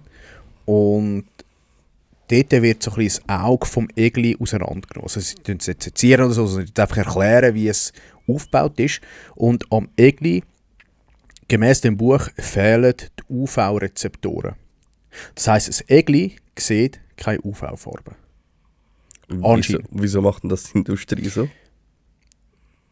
Ich glaube, der Punkt ist der, ein Egli sieht das UV-Farbige vielleicht nicht, okay, aber wie es diese Farben wahrnehmen, sonst, weißt du, wenn jetzt einen violetten Köder rührst und der ist hart UV-aktiv und das andere würde vielleicht voll triggern, weil er halt einfach knallig ist und ich sage jetzt mal leuchtet unter Wasser. Bei einem Egli sieht der Köder vielleicht einfach schwarz aus, weil es halt eben das UV vielleicht auch anders wahrnimmt. Halt nicht als UV, sondern halt als Mischung von der gesamten Köderfarbe. Ist schwierig zu erklären. No, aber ich weiss, was du meinst, ja voll. Aber das ist so ein bisschen mein Gedanke, darum, ich fische noch gerne mit UV. Ich habe die Erfahrung gemacht, vor allem in Holland. Ja, ich wollte jetzt gerade anfügen, ich meine, bei uns eine klare Tümpel, die wir hier haben. Das ist sicher auch noch ein Eben, wenn ich jetzt da so dir höre, muss ich sagen, ja, dann, ja, ich gehe jetzt den Egli triggern mit UV. Ja, eben, ich weiss nicht. Ich weiss nicht, ob es einfach irgendwie eine andere Auswirkung hat auf den Fisch, als auf den Zander. Weil ein Zander sieht, der dann leuchtet. Eben so, ja, der muss jetzt. Genau, wie wenn wir mit der Lampe drauf scheinen. Oder? Und beim Egli weiss ich nicht, ob das mehr so ein bisschen dann einfach der Effekt ist, wo das dann vielleicht auslöst, um das Egli zu triggern. Und in Amsterdam habe ich die Erfahrung gemacht, ich kann jetzt nur von Amsterdam reden, weil dort bin ich hauptsächlich am Streetfischen. Wir haben dort Köder ausprobiert, weil wir gewusst haben, welche das laufen, haben wir natürlich einmal andere dran gehängt. Die gelaufen sind, alles UV-Köder gewesen. Und da haben wir auch andere dran gehängt. Wir haben Weiss dran gehängt. Weiss hat auch gute Tage gehabt, aber eher dezent. Wir haben Schwarz ausprobiert, gar nichts gehabt. Wir haben normale Farben ausprobiert, ohne einen UV-Tail. Vielfach ist halt so ein Fire-Tail ist einfach wirklich der Trigger. Wir haben normale, also die gleiche Farbe ausprobiert, einfach ohne Firetail. Nichts gehabt. Wir haben Gel Chartreuse ausprobiert, haben wieder gefangen, ist sehr UV-aktiv. Es ist so, also rein mein Entschluss ist, UV ist sehr wichtig bei Egli. Ob sie es so sehen, ich weiss es nicht. Keine Ahnung. Hey, ich will nicht sagen, ich habe keinen UV-Köder. Habe ich auch in meiner Box, habe ich auch dabei. Aber ich würde nicht den als erstes greifen. Ja. So. Ja. Also ich merke auch, ich habe ja auch Dropshot-Köder im Sortiment von Edgefish. Und ich merke, dass dort die UV-Range brutal gut geht. Ja. Ich weiss nicht, ob das einfach vom Fischer aus ist. Dass der Fischer sagt, oh, mal, der Köder muss UV haben. Keine Ahnung, weil eben zuerst musst du ja den Fischer fangen, bevor der Fischer überhaupt mit dem Köder einen Fisch fangen kann. Ich kann es mir gut vorstellen. Aber hören wir vielleicht nachher auch noch ein bisschen, wenn Jobs etwas dazu sagen. Genau. Aber sonst ist für mich von der Farbe her ganz klar Egli, grelle Farbe. Leuchtend. Bratschend. Am liebsten Fire Tiger. Halt wirklich der Klassiker. Den würde ich jetzt nie wirklich fischen. der Klassiker. Wirklich. Nein, das ist gar nicht. Ja. Fire Tiger ist jetzt gar nicht mein Dekor. Oder so ein Matte Tiger, weißt du? Es kann auch es muss nicht unbedingt der klassische Fire Tiger sein, es kann einfach farbig hell. Das ist für mich so ein bisschen Egli oder rot. So lustig. Ich wäre jetzt eher so IU oder weiß, irgendwie so. Krass. Ja. Hey, dann sicher auch wichtig sind Geruch und Geschmack bei den Ködern. Brauchst du das? Tust du Flavor? Im Fall ohne Scheiß. Ich nerv mich immer wieder ein bisschen ab mir selber. Ich kann 2, 3, ich meine, es gibt ja das von Ilex. Mhm. Genau, das, was alle kennen da. Ja. Und dann gibt es Nitro Boost. Nitro Boost, genau. Und dann gibt es nochmal irgendeins, das ich habe. Ich könnte jetzt das Geschmack nicht mehr sagen. Ja, ich habe es dabei und denke immer, wenn es nicht läuft, dann tue ich mal boostern. Ob es läuft oder nicht, denkst du nicht dran. Nein, genau. Ja, ich vergesse das immer. Geil. Aber ich meine, mittlerweile haben wir ja so viele Köder, wo jetzt gerade zum Beispiel OSP, Kitech, wo stinkt das als Fakt. Auch Nace zum Beispiel hat, glaube ich, mega starken Knoblauchgeruch rein gehabt. Keine Ahnung. Ey, meine Frau hat es einmal fast rausgeschält. Ja, verständlich. Ja, auch das so Geruch und Lockstoff sollten Reiz auslösen beim Egli. Eben kann ich nicht. Ja klar, OSP ist schon noch, also ist schon geflavored, wenn du es im Päckchen nimmst. Ja, aber gell, auch da hörst du irgendwie, dunkt es mir dafür und wieder. Also du hörst genauso viel, die sagen, hey, unbedingt flavoren. Es gibt, dunkt es mir genauso zum Beispiel viel, der Mark von Ilex, ja, Marc Pachowski, der tut ja immer den Nitro raus auf die Tonne da. Aber er gönnt nicht jedes Turnier. Oder nein, aber vor allem, es stinkt ja nach die Scheiße. Also ich meine, das löst sich, du müsstest ja den Fisch, oder den Gummifisch, lang fischen, bis sich das endlich mal gut, alles rausgelöst hat, oder? Gut, das ist so wieder so. Nein, ich habe eben auch schon ein paar Mal gehört, dass die Lockstoffe, die wir machen, dass die zu wenig natürlich, da hätte vielleicht der Jonas mehr können sagen von Captain Greenfin. Ich wollte gerade sagen, mich nimmt es mega Wunder, wenn der Creature rauskommt oder der Krebs rauskommt von Captain Greenfin, wo Krebsgeschmack von Krebs drin ist. Ja, absolut. Weil, eben, was ich gehört habe, ist, dass so die chemischen, synthetischen Geschmäcker, die wir eigentlich an unsere Köder rein tun, dass die eigentlich gar nichts bringen. Weil das schmeckt nicht nach dem, was der Fisch anscheinend anlockt, sondern es schmeckt einfach für uns. Der Fisch kann das gar nicht wahrnehmen. Anscheinend. Ja, schau, da sind wir wieder bei dem Thema wie mit der UV-Aktivität. Ja, es ist so das ist auch wieder etwas für das Sales, oder? Ja, genau. Genau, dann haben wir noch die Vielseitigkeit oder den Einsatzbereich von diesen Ködern. Bei den meisten Ködern ist es ja so, dass du es vielseitig kannst einsetzen.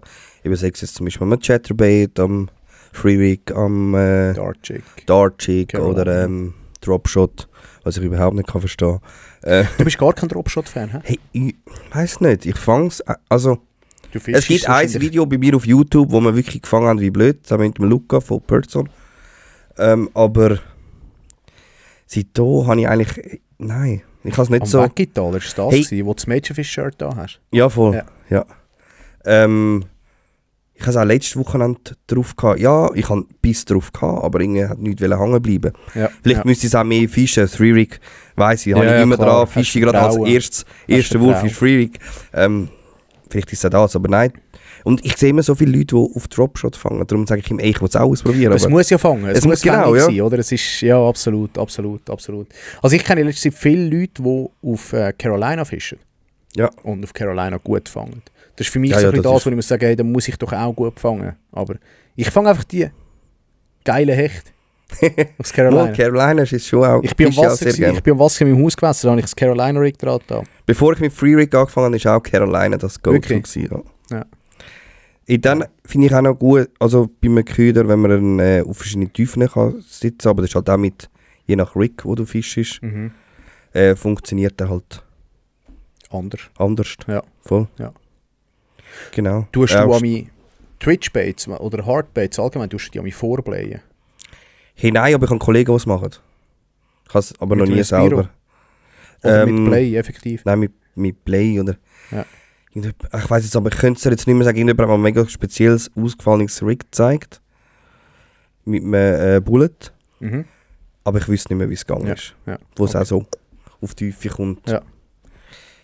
Ja, könnte aufhängig sein. Yes, ja, ich meine, ich denke mir immer so, es gibt so viele innovative Ideen an Köder und so ein bisschen, Ja. also Sachen, die es zusammenführen. Was kann man noch erfinden, Mhm. Ist so.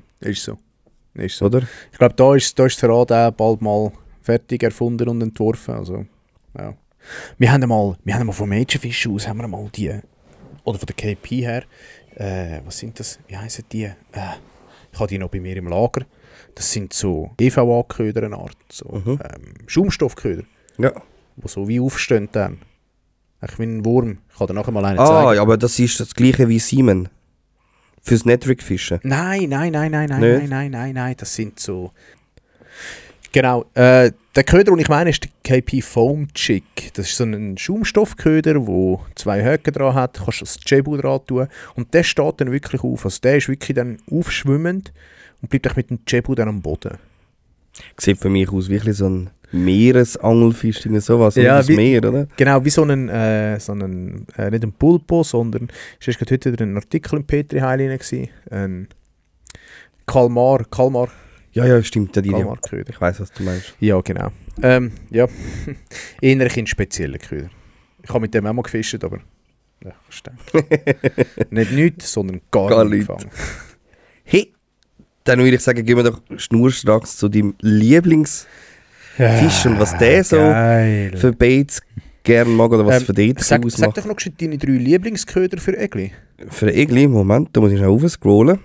Also ich, Nummer 1, momentan OSP 2 Live Shrimp. Am Free Rig natürlich. Mhm. Dann OSP 2 Live Stick. Okay. Der am liebsten am Chatterbait. Und- Grösse? Ja, 3-4 Inch. Ja. Beide übrigens. Dann, als dritte ist, kann ich mich nicht entscheiden zwischen Pintius und Skeletonius, weil beide letztes Jahr mir grosse Fische geliefert haben. Also ich rede von Egli. Pintius am Dartjig und der Skeletonius normal am, Ein klassischer Jig. genau, Ja. am Jig. Darum, die zwei sind für mich Platz 3. Ja, okay. Bei dir? Hey, bei mir sind es auch Creature Baits unter anderem.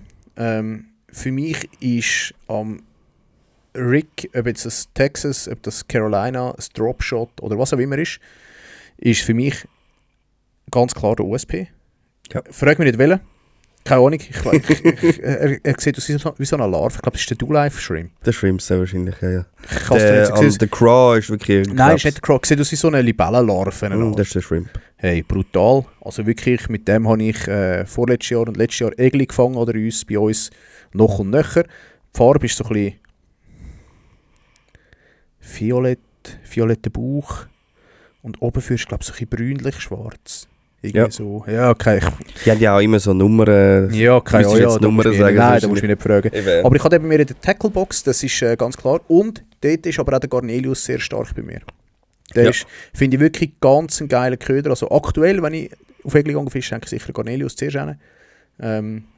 Ja.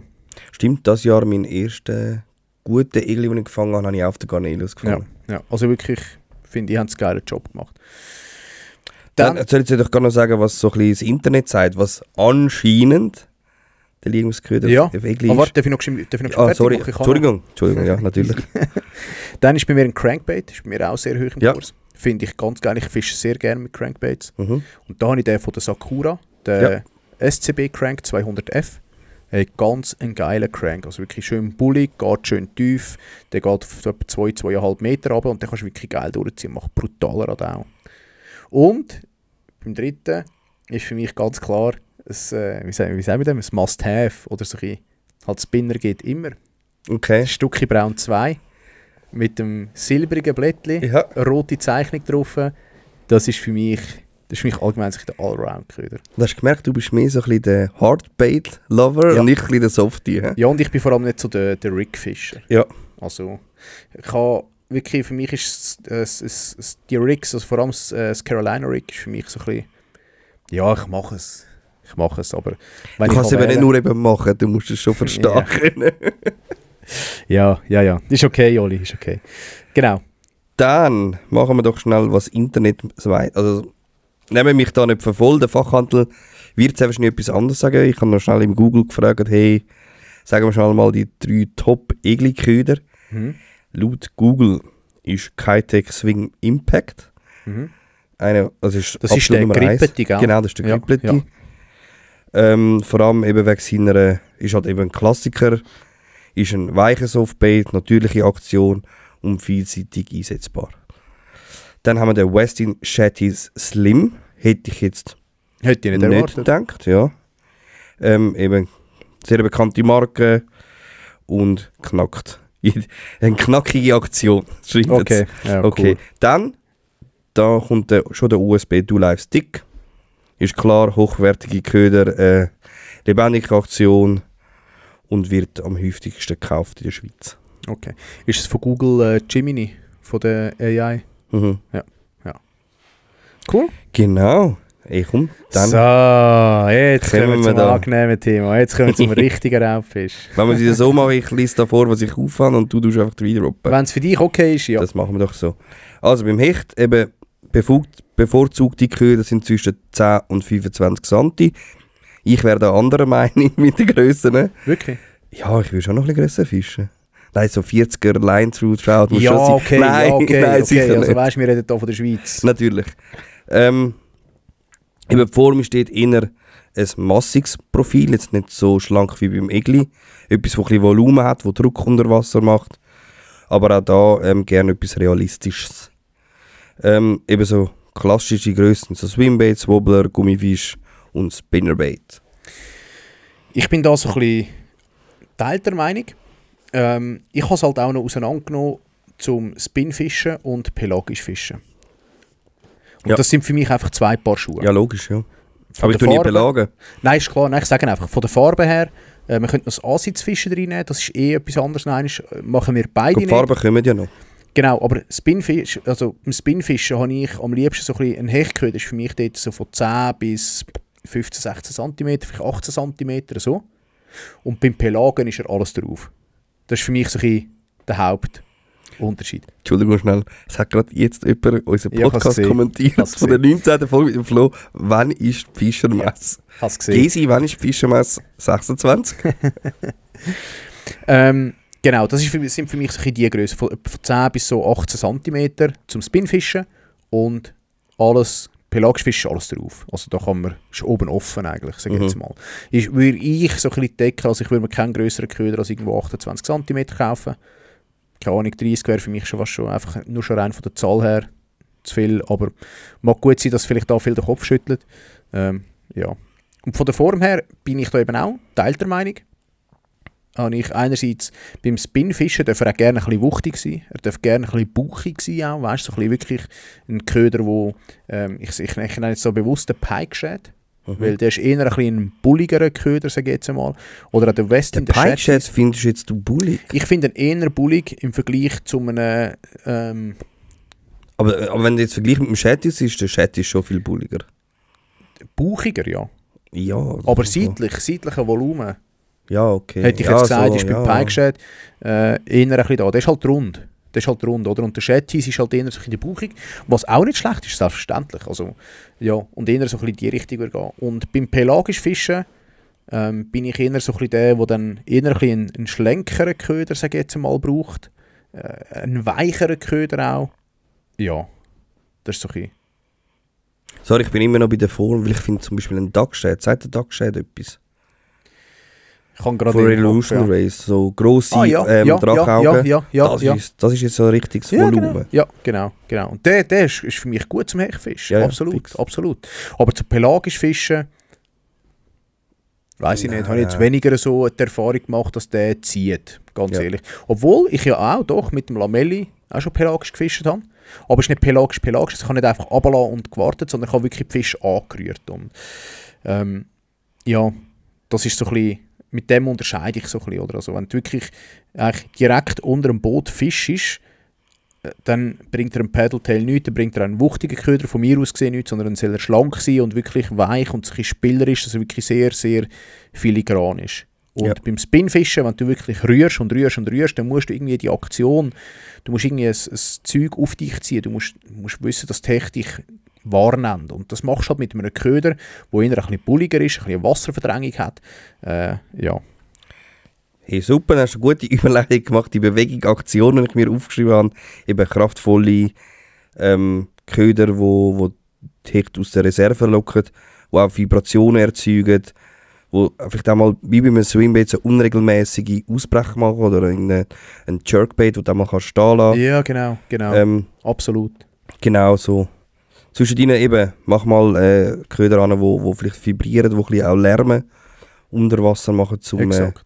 Bin ich voll bei dir. Köder, die Hechte rauslocken. Dann so ein bisschen, ja, Farben finde ich immer ein bisschen schwierig, da hat jeder seine eigenen Farben, wo er toll findet. Eben ich habe vorhin gesagt, ich bin eher der natürliche Typ, so braun, grün, schwarz, weiß. Und eher selten so ein bisschen orange-rot oder chartreuse fischen. Eben Hecht. Ich kann jetzt nicht sagen, ich fische viel im Ausland jetzt. Ich meine, Schweden war mega geil, Topwater, weil du jetzt halt viel so Seerosenfelder hast, wo du einfach den Frosch drüber ziehen oder... So wie man es sieht im Boatside. Ja. Genau so, genau so ist es. Das ist schon geil. Ich habe von Jazzbaits habe ich so, also einen, der so, sagen wir so, Verwirbelungen an der Oberfläche macht. Und wenn der rausrührst und so übers Wasser reinfitzt und du siehst, wie der Hecht von hinten aus dem Schilf rauskommt. Ja, das ist schon geil. Das ist schon das ist schon geil, ja. Darum, genau, eben auch so ein bisschen, was ich auch gerne habe, sind so ein bisschen realistische Farben. So ein bisschen Barschdekor, Weissfisch. Hey, und da finde ich das Hechtdekor absolut bombastisch. Ja, wie es halt Kannibalen sind, gell? Hey, mega. Und ich habe einfach das Gefühl, mit dem Hechtdekor, ich weiß es auch nicht, aber sobald du irgendwie so ein bisschen die Farbe, es muss ja nicht wie ein Hecht aussehen, weißt du, von der Kombination, sondern einfach die Farben müssen drin sein. Ein bisschen Gold, ein bisschen Gel, ein bisschen Grün, ein bisschen noch dunkel, weißt du. Ein bisschen braun. Ja, genau. Und dann vielleicht so einen weiss-brünlichen Bauch. Also ich habe das Gefühl, dass, mit dem habe ich auch sehr gute Erfahrungen gemacht. Und sonst bin ich halt auch ganz klar der Typ, der sagt, untertags eher weiss auf Hecht und in der Nacht eher dunkel. Ja. Also, und halt je nach Gewässer. Ist halt immer sehr gewässerabhängig. Ich gehe auch nicht, wenn der Fluss braun kommt, dann gehe ich auch nicht Hecht fischen. Ja. Mache ich nicht, weil das... Ja, dann gehe ich lieber irgendwie an einen Tümpel hin, wo das Wasser ein bisschen runtergekühlt hat, ein bisschen aufgewirbelt worden ist. Und wenn es dort dann ein bisschen trüb kommt, dann fische ich eher die knalligen Farben. Dann setze ich auch nicht gerade auf Weiss, auf so natürliche Farben, einfache Farben, sondern dann setze ich wirklich auf die knalligen Farben. Also sprich, ein Fire Tiger, Chartreuse, keine Ahnung, Rot. Ich fische brutal wenig Leute fischen Rot, denkt mir. Das stimmt, ja. Würde ich jetzt auch nicht als erste Wahl nehmen. Ja, habe ich aber auch gute Erfahrungen gemacht. Ja, ich habe auch mega lange den Westin Jerkbait in Rot-Schwarz. Ja. Nie abgerissen hast. Hast du noch etwas? Hey, farbentechnisch ist eigentlich, was ich auch bei Hecht noch sehr geil finde, ist ein Firetail. Ja. Finde ich, ist halt wie beim Egli fast ein bisschen das Must-Have als Triggerpoint. Ja, that's it. Geruch und Geschmack, muss ich jetzt sagen, habe ich bei Hecht gar keine Erfahrungen. Ich auch nicht. Auch nicht. Ich habe jetzt auch keine flavored Hechtköder, muss ich jetzt so sagen. Die von Nace, die ich habe, die sind nicht geflavored, die grossen. Sind die nicht? Okay. Darum, nein, kann ich jetzt gar nicht dazu sagen. Weiss ich auch nicht. Könnte auch sein, dass Leute darauf schwören. Gut möglich, bin ich auch nicht. Ich habe zwar auch schon Hardbait geflavored, einfach angestrichen mit so einer Paste, aber ich glaube nicht, dass ich da mehr Erfolg hatte. Also. Ja. Hey, dann haben wir noch Vielseitigkeit und Einsatzbereich, eben so ein herkömmlicher Gummifisch kannst du auch da allen möglichen Rigs fischen, Chatterbait, Spinnerbait. Was nimmst du für einen Trailer an bei einem Chatterbait? Chatterbait ist meistens so ein 3-0er Haken. Was ich dort als Trailer nehme? Ja, von der Grösse? Keine Ahnung. Du denkst nicht einen 8 Inch an? Nein, aber schon so 10, 11 drauf. Zentimeter. Ja. Eben, ja, so. Ja, aber hängst du nicht irgendwie 20 cm an den Chatterbait? Nein. Das ist der Haken viel zu klein. Oder? Also bist irgendwo zwischen 10 und 15 cm. Oder? Also in dieser, ich sag's mal, normalen Hechtgrösse. Voll. So so. Ja. Ich habe noch nie einen grösseren Chatterbait durchgezogen als 15. Ja. Ja, ich im Fall auch nicht. Was ich da noch habe, ich habe noch das Thema Aktion aufgeschrieben. Und da scheiden sich ja auch die Geister. Es gibt ja auch viele, die sagen, gang mit einem V-Tail mit einem No-Action-Tail Hechtfischen. Es gibt ja Paddle-Tail und Twister-Tail. Und das sind so für mich die 2 Haupttails für Hecht. Mhm. Ich habe das Gefühl, der Twister ist brutal. Ja. Ist einfach, jeder fischt einen Paddle-Tail. Dunkelt's mir. Jeder hat den in der Box, aber es haben nicht mehr viele Twister-Tail. Das stimmt, ja. Twister sind so ein bisschen, ja, man fischt es einfach nicht mehr so. Twister, da gehört für mich auch Dragon-Tail rein, gell? Einfach all die, oder die G-Tails, oder wie man denen sagt. Keine Ahnung. Wie heisst es? Doppelschwanz? Ja genau, die auch natürlich. Also für mich ist so ein bisschen, ich habe zwar nie viel, apropos Doppelschwanz, ich habe nie viel mit dem Balzer, mit dem Pike Collector, habe ich nie viel gefangen. Aber ich finde es geil. Ich habe jetzt eine Miras-Maus bestellt, wo jetzt ein Doppeltwister dran hat. Bin ich auch dann gespannt. Mini hat das auch, die ich habe. Ja. Und ja, also ich finde, das muss irgendwie fast ein Must-Have. Also ein Twister gehört in die Box. Ist für mich übrigens auch beim pelagischen Fischen sehr, sehr ein geiler Köder. Ein geiler Tail. Weil, wenn sie auf den Whitetail nicht kommen, dann kommen sie meistens auf den Twister. Und sonst kannst du immer noch einen Paddle-Tail dranhängen und dann ist alles durch. Und wenn sie dann nicht kommen, dann kommen sie einen Weg nicht. Aber dann ist schon zu viel Zeit für den Fisch aufgebaut. Ja. Genau, das ist so ein bisschen das. Also, wichtig ist einfach, sie müssen Radau machen. Sie können natürlich auch, wenn wir im Bereich Hard- oder so Hybrid-Bait sind, können sie natürlich auch ein Spinnerblatt dran haben. Finde ich auch immer wieder sehr spannend. Habe ich auch sehr gute Erfahrungen gemacht. Also für so Spinnerblätter, wo kannst du so einen Gummifisch das ist sicher drehen. Auch ganz geil. Also der eine Pelagiker, den ich habe, der hat Rassel drin, Ja. der hat ein Spinnerblatt drin, der hat, was habe ich noch drin? Ich habe noch irgendetwas drin, noch irgendwie so einen geilen Zusatz. Ist verbissen wie nichts. Aber jetzt schon, wenn man so ein bisschen vergleicht, Igli, Hecht, kannst du beim Igli schon mehr so Rigs, also klar kannst du es beim Hecht auch machen, aber beim Hecht nicht mehr Standard. Ja, das Igli ist für mich das Finesse-Fischen. Ja. So ein bisschen Free Rig, Texas, Carolina, Dropshot und nicht mehr so das Jiggen, aber halt gleich wie das Hardbait-Fischen mit Twitchbaits und Crankbaits, aber halt sehr im kleinen, leichten Bereich. Und das Hechtfisch ist für mich so ein bisschen einfach, wie sagen wir dem?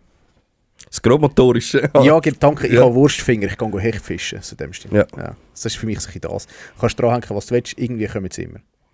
Und in der Dümme fängst du auch noch gross. Also komm, sag doch du deine Lieblings 3 Hechtköder. Hey, ich habe es ein bisschen, wie soll ich sagen, ein bisschen unterteilt. Ja. Spinfischen und pelagisch Fischen. Mhm. Und ich würde sagen, ich fange mit dem Spinfischen an. Für mich ist mit Spinfischen ganz klar Sakura Slashblade. Ja. Das ist für mich der Hechtköder Nummer 1. Geiler Bait, ja. Mega. Und ich bin überzeugt, da fängst du an jedem verdammten Tümpel. Farbe eigentlich ziemlich egal. Habe ich das Gefühl, als Blade dran? Ja, hauptsächlich das Blade ist dran und er tut. Ja. Er macht Radau.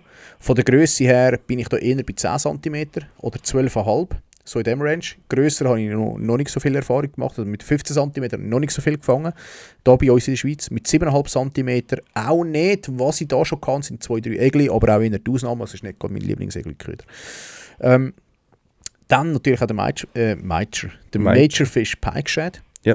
Ich finde brutal, beziehungsweise KP Bites Pike Shad. Ich finde den brutal. Das ist so eine geile Größe mit diesen 18 cm. Hat ein angenehmes Gewicht. Du kannst den vielseitig fischen. Du kannst den an der Maus fischen, also am Mustache-Rig zum Beispiel. Du kannst ihn am normalen Jigkopf fischen. Du kannst ihn auch weightless fischen. Er hat dann auch dann noch eine Aktion. Ich finde ihn wirklich geil. Also an einem Shallow Rig oder so. Du kannst ihn auch pelagisch fischen. Ganz nice. Und dann sind für mich so ein bisschen die Twitch-Baits. Ja. Für auf Hecht, vor allem gerade so im Herbst rein, fische ich sehr, sehr gerne mit den Twitch-Baits. Da hast du halt auch viel Krauthechten, aber ich finde es so brutal geil, wenn du einfach ein bisschen tätschelst. Ja, ist für mich so ein bisschen das. Was mich diesen Sommer noch gepackt hat, sind Swimbaits. Ja. Weil ich doch auch schon die ein oder andere Attacke hatte und der ein oder andere Fisch hatte. Ja, würde ich sicher auch mehr ein bisschen fischen, um auch ein bisschen die Erfahrung zu sammeln und mal schauen, ob der Köder wirklich auch einen fixen Bestandteil auf mehrere Jahre Tacklebox hat. Könnte auch dann funktionieren dann im Herbst, wenn du übers Kraut gehst. Genau, richtig. Ja, das ist ein bisschen das beim Spinfischen. Dann beim pelagischen Fisch für mich ganz klar Quantum Pelagic Shad. Ja. Das ist für mich die Nummer 1. Aber, und jetzt kommt das grosse Fette Aber. Es gibt 2 Versionen von dem Shad. Die erste Version von dem Shad, die ist rabenschwarz, hat Pelagic auf der Seite weiss draufgeschrieben. Der Shad, das ist... Gibt es den noch? Nein. Das ist eben das. Das ist Ich habe einen Einen? Schäden noch. Ich habe dem schon zweimal den Tail müssen anleimen. Der ist so verhackt. Das ist unglaublich. Und das ist die Bombe. Von dem gibt es ein Nachfolgemodell. Das hat so ein bisschen ein weisses oder silbriges Gittermuster drauf. Unbrauchbar. Nein, klingt jetzt ein bisschen hart, aber vielleicht liegt es Nicht das Gleiche, wahrscheinlich liegt es am Vertrauen auch zu dem Köder. Wahrscheinlich ist es, ja, wenn ich den Fisch zweimal mit dem gleichen Köder angefischt hätte, wäre er vielleicht auch gekommen, aber nein, man tut ihn anfischen, er beißt nicht, man sagt, man weiss, man hat Vertrauen in der andere, in der alte Köder, man hängt den dran und er beißt, ja. Das ist schon brutal, he? Dass Mega. wir Fischer das haben. Abartig. Und, was für mich auch noch ein Must-Have ist der Relax Oklahoma. Und da schwöre ich auch auf den verdammten Köder. Der ist brutal schlank, brutal... Ja, nein, wüste Farbe, die du eigentlich nicht würdest auf Hecht nehmen, vor allem in der Nacht nicht, oder wenn es dunkel ist nicht. Der ist so unten pink und oben so ein bisschen braun, so ein bisschen Motoroil-braun. Brutal wüste Farbe.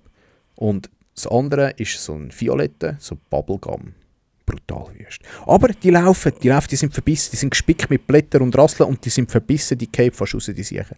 Das sind so meine beiden Pelagic Baits und aber mittlerweile, du siehst es auf dem Tisch, der Lamelli hat es mir auch reingeschafft, weil ich finde immer, zum pelagisch Fischen, das gehört auch am Paddletail, weil wenn der Fisch davor schwimmt oder wenn du den Fisch gespukt hast, willst du ihn vielleicht nachher heranrühren und dann musst du fast einen Paddletail haben. Genau, das sind so meine 3 Favoriten beim Spinfischen und 3 Favoriten beim Pelagic Fischen.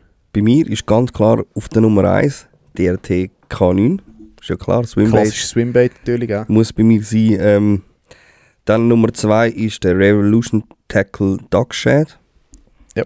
Und, habe noch nie etwas drauf gefangen, aber seit dem Turnier, muss ich sagen, Moustache Rig und die Miros Maus haben es mir also schon angetan. Und ich sage, dieses Jahr greife ich noch ein bisschen mit dem Zeug an.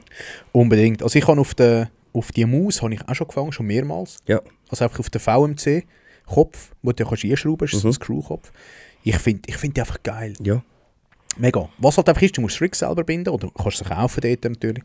Das finde ich halt schon noch recht geil. Also du kannst wirklich, du bist frei, du kannst das Ganze so gestalten, wie du willst. Das finde ich aber schon noch einen riesen Vorteil. Voll. Ja.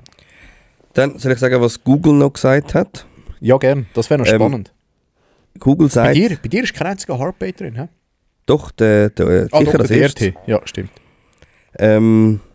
Google sagt Easy Shiner, weil er halt sehr realistisch ist und halt wirklich Mainstream. Das ist der klassische Shad, oder? Ja, der klassische... Der ist ja nicht mal Shad. bauchig, der ist eher schlank. Nein, ja, voll. Slim. Wow. Okay. Westin Shettis der. Der Aber klassische. gleichgestellt ist der Glidebait, also das ist der Glidebait, wie sagt man, der Jerkbait. Der Jerkbait, ja, okay, der Western Swim. Ja. Dann von Fox der Zander Pro Shad. Mit dem Zander Pro Shad in 9 cm, hey, das weiss ich noch, als ich das erste Mal auf Holland bin. Das erste Mal auf Amsti bin ich für eine Woche allein dort raufgeblochen mit dem Auto, habe Baitcaster dabei gehabt und ich habe einen Lieblingsköder bestellt. Ich habe einen Lieblingsköder bestellt, weil die so eine geile Theorie hatten, so ein geiles Marketing, was sagen, beim klaren Wasser, schönes Wetter, trübes Wasser, schönes Wetter, bla bla bla und, oder? Voll, eigentlich einfach. Eigentlich für Anfänger perfekt. Ich habe mich an dem orientiert, habe ich ins Wasser gesehen. Trübes Wasser, schönes Wetter, Captain. Ich habe den Captain dran gehackt, ich habe mit dem Captain gefangen. Ich bin dann auch natürlich außerhalb von Amsterdam mit den Grachten rein. Mit den Lieblingsköder habe ich es vergessen. Ich habe keinen Hecht gefangen dort. Und dann habe ich geschaut, Tackle Shop, super, Tackle Shop, perfekt, in den Tackle Shop gegangen. Zuerst ein bisschen durchlaufen, haben wir da meine Sachen genommen. Unter anderem halt auch der Fox Rage, der Sander Pro Shad in 9 cm mit dem orangen Kopf und einem weißen Rückteil. Hey, ich habe nachher hier gefragt, so welche Köder und so, und dann hat mir noch einen Ilex-Wobbler gegeben und so Sachen. Das habe ich mitgenommen, für, keine Ahnung, 80 € dort pösteln. Wie immer. Natürlich. Noch etwas. Männershopping. Ja. Hey, ich habe den huren Schäd dran gehängt. Ich habe Hecht gefangen. noch und nöcher mit dem blöden Scheiß Zander Pro Chat in 9 cm. Also würdest du bestätigen, dass es in dem Fall Hey, empfängige Köder in Holland, also in Holland, gell, ist nur in Ja. Holland. In der Schweiz weiss ich es nicht, aber in Holland. Und der Köder, der hat es so geil geliefert. Ich weiss nicht wieso, aber ich ha mit dem meine dazumaligen PBs gefangen, oder mein dazumaligen PB-Hecht gefangen. Nice. Ich nenne bewusst keine Länge, ich habe ihn nicht gemessen, ich bin aber überzeugt, dass es der PB war. Ja, es ist wirklich... Ich muss sagen, der Köder ist geil. Ich habe den immer noch. Das ist immer noch in meiner Tacklebox. Also nicht mehr genau der gleiche, aber in der gleichen Ausführung. Und ja, irgendwann werde ich für den auch wieder Verwendung haben, bin ich überzeugt. Ja, dann haben wir ein bisschen gehört, was ein bisschen für uns wichtig ist, auf was man schauen kann. Haben wir natürlich ein bisschen Shops unseres Vertrauens, kann man schon so sagen, Ja. angefragt, ob sie mal könnten uns eine Sprachnachricht machen, was dann so im Sales verkauft wird. Genau. Und ich würde sagen, wir fangen gerade an mit dem Martin Gamper von Pro Outdoor. Hallo miteinander, Martin hier von Pro Outdoor. Ich selber bin seit 15 Jahren passionierter Raubfischangler und vor einem guten halben Jahr habe ich zusammen mit meinem Schwager Diego, er ist auch so ein Outdoor-Freak, den Online-Shop proautor.ch gegründet.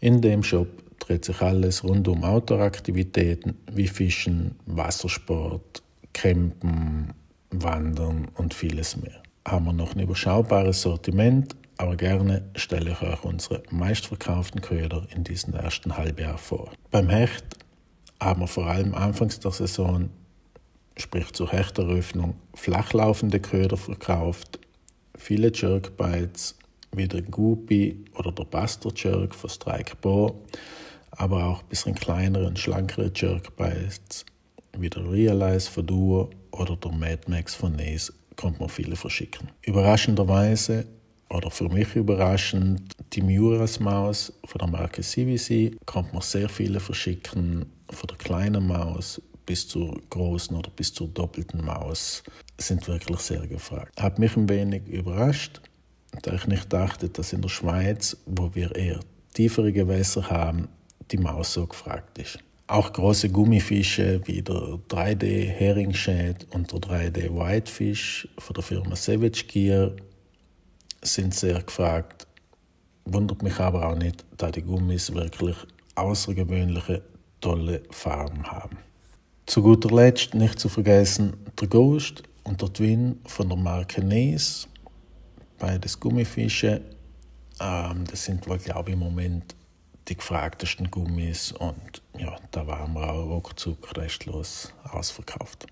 Bei den Barschanglern waren im April, Mai und Anfang Juni noch kleine Gummifischchen und Krebsimitate gefragt. Klar, zu dem Zeitpunkt standen die Barsche noch etwas tiefer, grundnah. Techniken wie Texas Rig, Free Rig oder Carolina waren da natürlich von Vorteil.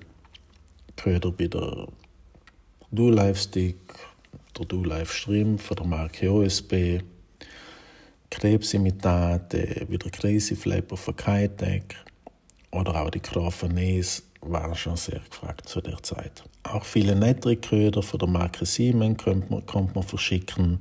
Netrig ist ja die letzten Jahre immer mehr beliebter geworden und habe selber schon die Erfahrung gemacht, dass genau diese Technik manchmal den Unterschied macht, wenn es etwas zäh läuft. Jetzt, wo das Wasser wärmer ist, die Barsche mehr verteilt sind, hat das ein bisschen umgeschwenkt. Jetzt sind Surfbites gefragt bei den Barschanglern, eben Köder wie Chatterbites, kleine Twitchbites, Crankbites, Spinchigs sind aktuell sehr gefragt und können wir doch recht viele verschicken. Plus minus war es das mit den Top-Ködern für unsere heimischen Raubfische, zumindest mit den Ködern aus unserem aktuellen Sortiment. Klar gibt es noch weiter unzählige, sehr erfolgreiche Köder, vielleicht dazu mehr ein andermal. Wenn Fragen sind, unser Team steht euch gerne zur Verfügung. Merci vielmals, viel Spaß am Wasser und allen ein dickes Petri. Ciao, ciao. So, Und da wären wir wieder nach dieser Nachricht von Martin Kamper. Ja, zuerst mal danke dir, Martin, für die ausführliche Antwort. Ich habe einen fetten Applaus verdient, dass du dir die Zeit genommen hast. Ja, auch das finde ich nicht selbstverständlich, dass sich Shop Zeit nehmen, um uns da so ein Feedback zu geben. Ich meine, Absolut. Wir fragen sich schnell zwischen Tür und Angel, kannst du noch schnell für den Podcast? Genau. Das ist ja so. Nein, von dem her ist eigentlich für mich eigentlich nichts Überraschendes dabei. Nein, es sind so die gängigen Sachen, die man auch gesagt hat. Was man merkt ist Strike Pro. Ja. Ich glaube, das ist auch wegen diesem ganzen Turnier eher ein Thema geworden, habe ich das Gefühl. Aber sonst ist eigentlich so ein bisschen alles. Nace, OSP, ja, alles mit dabei, Savage Gear. Genau. Auch die Search Baits, die er angesprochen hat, sind alles so ein bisschen die wir auch so ein bisschen, ja, sag ich mal, kennen, Fischen, also gerade Crankbaits. Ja, finde ich aber cool. Sind wir gespannt. Absolut. Was die nächsten Shops? Dann würde ich sagen, hören wir einmal die Nachricht von Mark Hebeisen. Hey, ciao Oli. Ja, zuerst einmal finde ich einfach euren Podcast richtig cool. Das müsst ihr unbedingt weiter so machen, richtig geil. Finde ich super. Dann zu der Frage wegen der Köder. Ja, es gibt natürlich einen Haufen, aber das, was man wirklich viel braucht und wo wir auch empfehlen und die Leute auch regelmäßig dann durchkommen und gefangen haben damit, ist sicher mal bei den Hechtköder der Ricky the Roach von Westin Ready to Fish, also schon montiert, müssen es nicht machen, können es nur anhängen. 57 Gramm schwer, also eine anständige Hechtrute Magdelide. Dann der Hybrid Perch von Stucki Fishing, der ist natürlich auch Ready to Fish, hat noch eine Lippen und ist ein bisschen geteilt, eine recht geile Aktion im Wasser. Den brauchen die Leute auch noch viel und der ist auch recht fängig. Und dann ein kleinerer Köder, das ist der Chatterbait, der montierte von Savage Gear. Der ist irgendwie 20 Gramm schwer, also da kann man auch mal eine kleinere Route werfen. Den brauchen wir auch wirklich viel und so ein kleiner Chatterbait, der fängt halt einfach zuverlässig Hecht, wenn jemand einfach mal einen Hecht fangen will. Sonst gibt es natürlich noch 1000 andere Sachen, aber das sind so die wir im Moment recht viel brauchen. Dann bei den Egli-Köder, ja, da ist natürlich Carolina Rig mit dem OSP Dual Live Shrimp in TW 128. Da braucht man irgendwie 600 Päckchen im Jahr oder so. Könnte noch mehr, aber die Lieferungen sind manchmal ein bisschen das Problem. Dann am Carolina Rig natürlich auch der Rhines G-Tail Saturn 2,5 Incher in Motor Oil Pepper. Da braucht man auch mega viel. Die fangen einfach zuverlässig recht viel irgendwie. Dann einfacher ein bisschen, so für am Anfang empfehlen wir halt auch immer wieder mal einen Jig-Spinner. Da gibt es verschiedenste von Westin aus Tungsten, dann die von der Stucki Fishing und natürlich auch noch die von der Savage Gear. Dort kommt es nicht so drauf an. Das ist einfach ein einfach zu fischender Köder. Und gerade als kleiner Tipp natürlich für den Anfänger, der noch irgendwie 1-2 Meter anhöcken, das fängt. Und dann natürlich das Dropshot-Rig. Ich meine, am Zürichsee, Greifensee fischen wirklich viel mit dem Dropshot-Rig. Früher wäre es ganz klar dort dran dann der Daiwa Detail in Aarau gewesen. Die gibt es ja leider nicht mehr. Also vielleicht hat noch irgendjemand. Wir haben mittlerweile alle verkauft.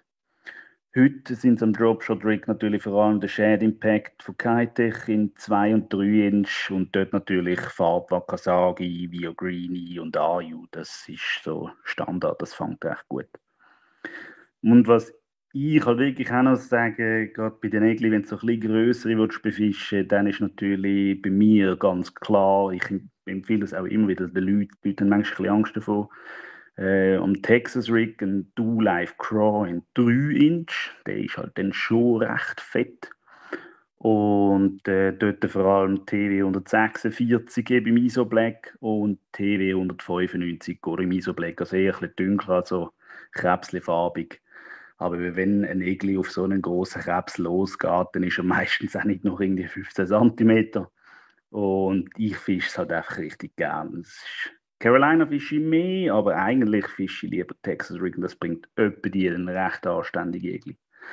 Ja, hoffe, da meine Aussagen haben ein bisschen geholfen. Hey, und macht weiter so. Ciao. Ja, hey, was wir da jetzt neu gehört haben, sind Jig-Spinner. Ja, voll, Habe ich kann ich auch vorher nicht nicht sagen, ja, genau. Ja, finde ich geil. Stimmt, Stickspinner ist schon auch Ein Cheater-Köder. ein Cheater-Köder. Ja. Mega, Also mega. ein Auch für Hecht. Searchbait, würde ich mal sagen. Ja, So. aber auch für Hecht. Ja. Ich habe das Gefühl, mit Jigspinner fängst du relativ vieles. Und da kommt es auf Grösse, dunkt es mich jetzt nicht so drauf Nein, an. ja, voll würde ich auch Ist unterschreiben. mehr Ja. das Gewicht ein bisschen von dem her, wo der Fisch ist, wie tief das Fisch ist und. Was ich auch spannend gefunden habe, was er gesagt hat, ist eben zum Beispiel der Do-Life Craw. Ja. 3 Inch. Ein bisschen grösser. Wo wir auch vorhin gesagt haben, hey, wo uns eigentlich eher hemmt, aber eben, wenn du grösser fischst, geht auch tendenziell ein grösserer Egli dann drauf. Aber ich glaube, das ist auch sehr gewässerabhängig. Weil es gibt nicht jedes Gewässer grosse Egli her. Ja, das stimmt natürlich. Das ist halt das andere. Aber ich sage jetzt gerade an den grossen Seen, wie Zürichsee, Vierwaldstätter See, Bodensee. Greifensee. Greifensee, weiss ich nicht, wie viel Hat 50 sehr das grosse drin Egli sind. drin, ja. 40 plus hat's. Ja, 40 plus. Ja, aber nicht, ja, halt nicht und Mass. Nicht am Mass, aber oder? Und ich habe halt einfach das Gefühl, je mehr grosse Fische drin sind, umso grösser muss der Köder sein, weil du willst ja abheben. Aber unbedingt, ja. spannende Aussage. Marc, danke dir vielmals an dieser Stelle. Auch für dich natürlich einen herzlichen Applaus. Und danke noch als Kompliment. Er ist ein fleissiger Podcast-Hörer. Merci vielmals. Danke. Hören wir natürlich immer sehr gern. Am liebsten so über Sprachnachrichten und nicht direkt, sonst laufen wir noch rot an. Ja, fix. Oder wissen nicht, was sagen drauf ab. Dann gehen wir doch weiter zum Jan von Mickey's Tackle. Ciao Oli, ciao Nico. Da ist der Jan und ich kann noch im Auftrag von Milan darüber erzählen, was bei uns bei Mickey's Tackle so viel verkauft wird, was Egli und Hechtköder betrifft. Zuerst mal zu den Hecht. Sehr viel verkaufen tun wir die Mura's Maus. Die ist seit Jahren sehr beliebt, aber auch der Frühling wieder gut gelaufen. Ist halt auch ein Köder, der genug Promo auf Social Media und YouTube überkommt, klar. Dann Klassiker, Kitech Fat Swing Impact, ein bisschen die grösseren Grössen, 5,8, 6,8, 7,8 Inch. Und dann der OSP Do-Life Shad 6 Inch in der Farbe 126 ist auch sehr beliebt. Und dann was Egli betrifft, gummitechnisch haben wir halt viel OSP da. Ist auch sehr beliebt. Do-Life Stick, 3 Inch und 3,5 Inch, vor allem mit der Farbe 101, 140 und 151. Dann Do-Life Craw, 2 Inch, 3 Inch, immer mehr auf 4 Inch. In der Farbe 155, 128 und ja, 117. Und dann Do-Life Shrimp ist natürlich 3 Inch und 4 Inch, vor allem 128er Farbe beliebt, aber auch 117, 139. Ja, es gibt viele geile Farben, aber das sind so die Top-Sellers. Und um noch ein bisschen andere Ködertypen abdecken, was Twitch-Baits betrifft, läuft am besten der OSB Highcut. Und Chatterbait ist ja Jack Caldera Break. 7 Gramm. Ja, wird sehr viel gekauft. Ja, das wäre so ein bisschen das, was wir am meisten verkaufen. Ich wünsche euch ganz liebe Grüße, schönen Abend und Petri Heil allen, die zuhören. Ciao, ciao. Hey ja, auch da, man hat wieder gehört, die Maus, die Hurenmaus, ich glaube, die ist, ja, Hey, ja. etwas wegen dem Hype ist auf Social Media, dass sie einfach gekauft wird, oder ob die Leute wirklich damit fangen.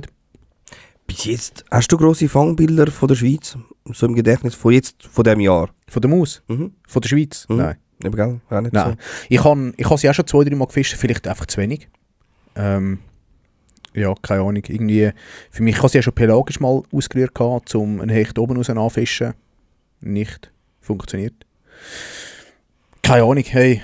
Was jetzt neu war vom Jan, Chatterbait, Jack Caldera Break. Genau.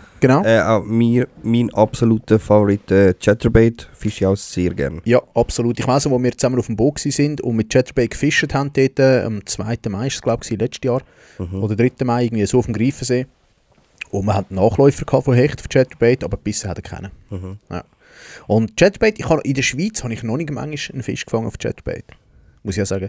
Vielleicht will ich es auch zu wenig fischen. Ist gut möglich, weil ich halt eher so ein bisschen gümmeln oder halt wirklich Crankbait fischen.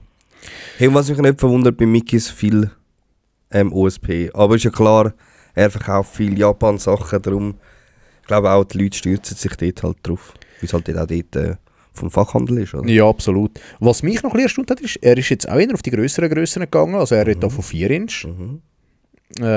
Ja. Oder dass das immer mehr kommt. Genau, dass es immer mehr kommt, ja. Also durch das auch, ja, Mut zur Grösse. Hey, auch Jan, danke dir 1000 fürs Einspringen.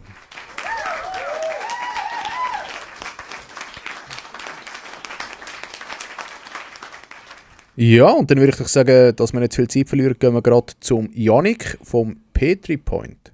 Salut zusammen, hier ist der Yannick von Petri Point. Wir sind ein kleiner Fischereiladen in Sursee. Ich würde mit dem Hecht anfangen.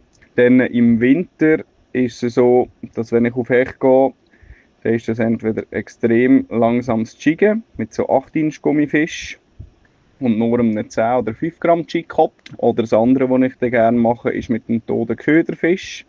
Die Bissfrequenz ist relativ tief.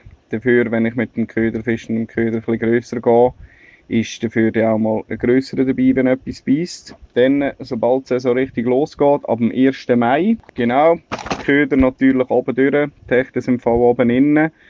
Da setze ich meine Top-Lieblingsköder aufzählen, die ich habe für diese Zeit. Und zwar ist das zum Beispiel der X-Rap HQ von der Rapala. Genau, die haben unten durch ein Drahtseil. Beim Biss löst sich eigentlich das Drilling-System vom Körper ab. Genau, man verliert weniger Fisch, der Köder geht weniger kaputt. Er hat einen extrem schönen Lauf, Walk the Dog, 1 Meter unter der Wasseroberfläche. Wenn man merkt, es ist mega warm und sie sind gleich schon auf 2-3 Meter unten, kann man auch schnell ein bisschen sinken. Dann weiter von der Rapala Super Shadow Wrap, der Predator Bait mit einem kleinen Schäufeli. Kann man ein bisschen vielseitig einsetzen. Man kann einfach gerade durchkurbeln, dann hat er eine leichte Links-Rechts-Bewegung, die relativ passiv ist. Man kann aber auch sehr gerne twitchen, dass man noch ein bisschen Ausschläge drin bringt und wo der Hecht häufig gerne in der Ruhephase kommt, wo man ihn stehen. Und dann weiter, auch noch von der Rapala, ist auch aus der Predator-Serie, ist der Twitching Wrap in der Farbe Dark Drauger. Genau, roter Bauch, auf der Seite schwarz mit leichten goldigen Schuppen und aufblitzenden goldigen Backen. Wie auch der Rouge Glider 8 cm von der ZEC, wo sehr ein cooles Laufverhalten hat. Es gibt in verschiedenen Grössen und Gewicht, sprich egal was für eine Hechtroute man daheim hat, man kann den Köder fischen. Dann, wenn der Hecht ein bisschen weiter runtergeht, wenn es so langsam ums Jiggen geht, bin ich sehr gerne mit jeglichen Farben von der Kitech im 5-Inch-Bereich unterwegs. Genau, das wäre mal so ein bisschen das Thema Hecht gewesen, was Köder anbelangt, von meiner Seite her, was ich am liebsten fische. Dann gehen wir weiter zum Egli. Das fängt bei uns im Winter, sage ich jetzt einmal, ist es ein bisschen schwierig bei uns im Sempacher See. Man muss genau wissen, wo sie hocken. Also einerseits hat man sie manchmal auf den Ballenhägen. Wenn man einfach ein bisschen am Hegen ist, haben wir dort ab und zu Egli drauf. Und wenn man wirklich gezielt weggeht, muss man mit dem Köder relativ gross fahren und relativ langsam. Sprich, so mit 4-Inch Gummifisch und einem 5 Gramm Jig-Kopf. Dann geht es bei uns im Mai ein bisschen los, unterdurch mit den Egli. Dort fische ich relativ gerne nur etwa 2-Inch Gummifischli am Carolina Rig oder auch am Free Rig. Bei uns habe ich dann am liebsten grüne oder weiße 2-Inch Gummifischli von der Kitech.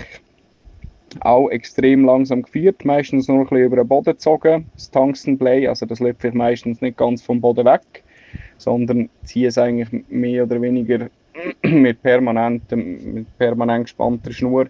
Zum Bullet Play ziehe ich das eigentlich über den Boden rein. Genau.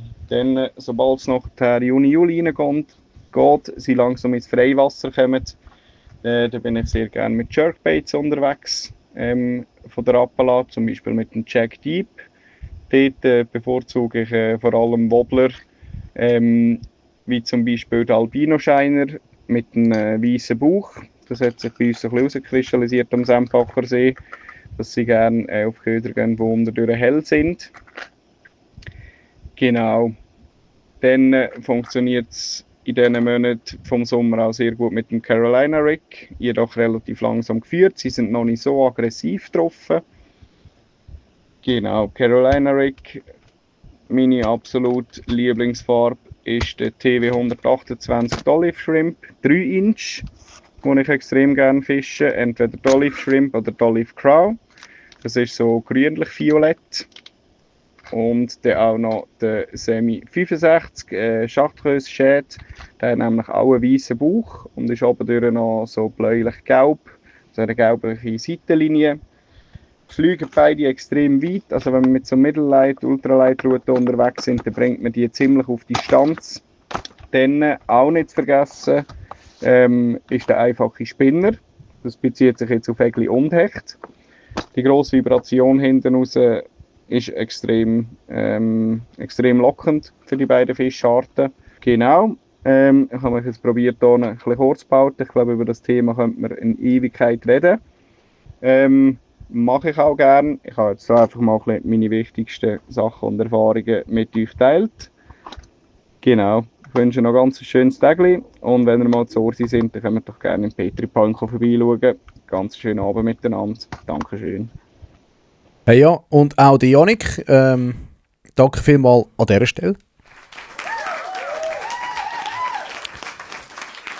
Bei Ihnen wird in dem Fall sehr viel Rapala gefischt. Ich glaube, es sind sehr Rapala-lastig. Kitech war auch ein Thema, aber ich glaube schon hauptsächlich Rapala, ja.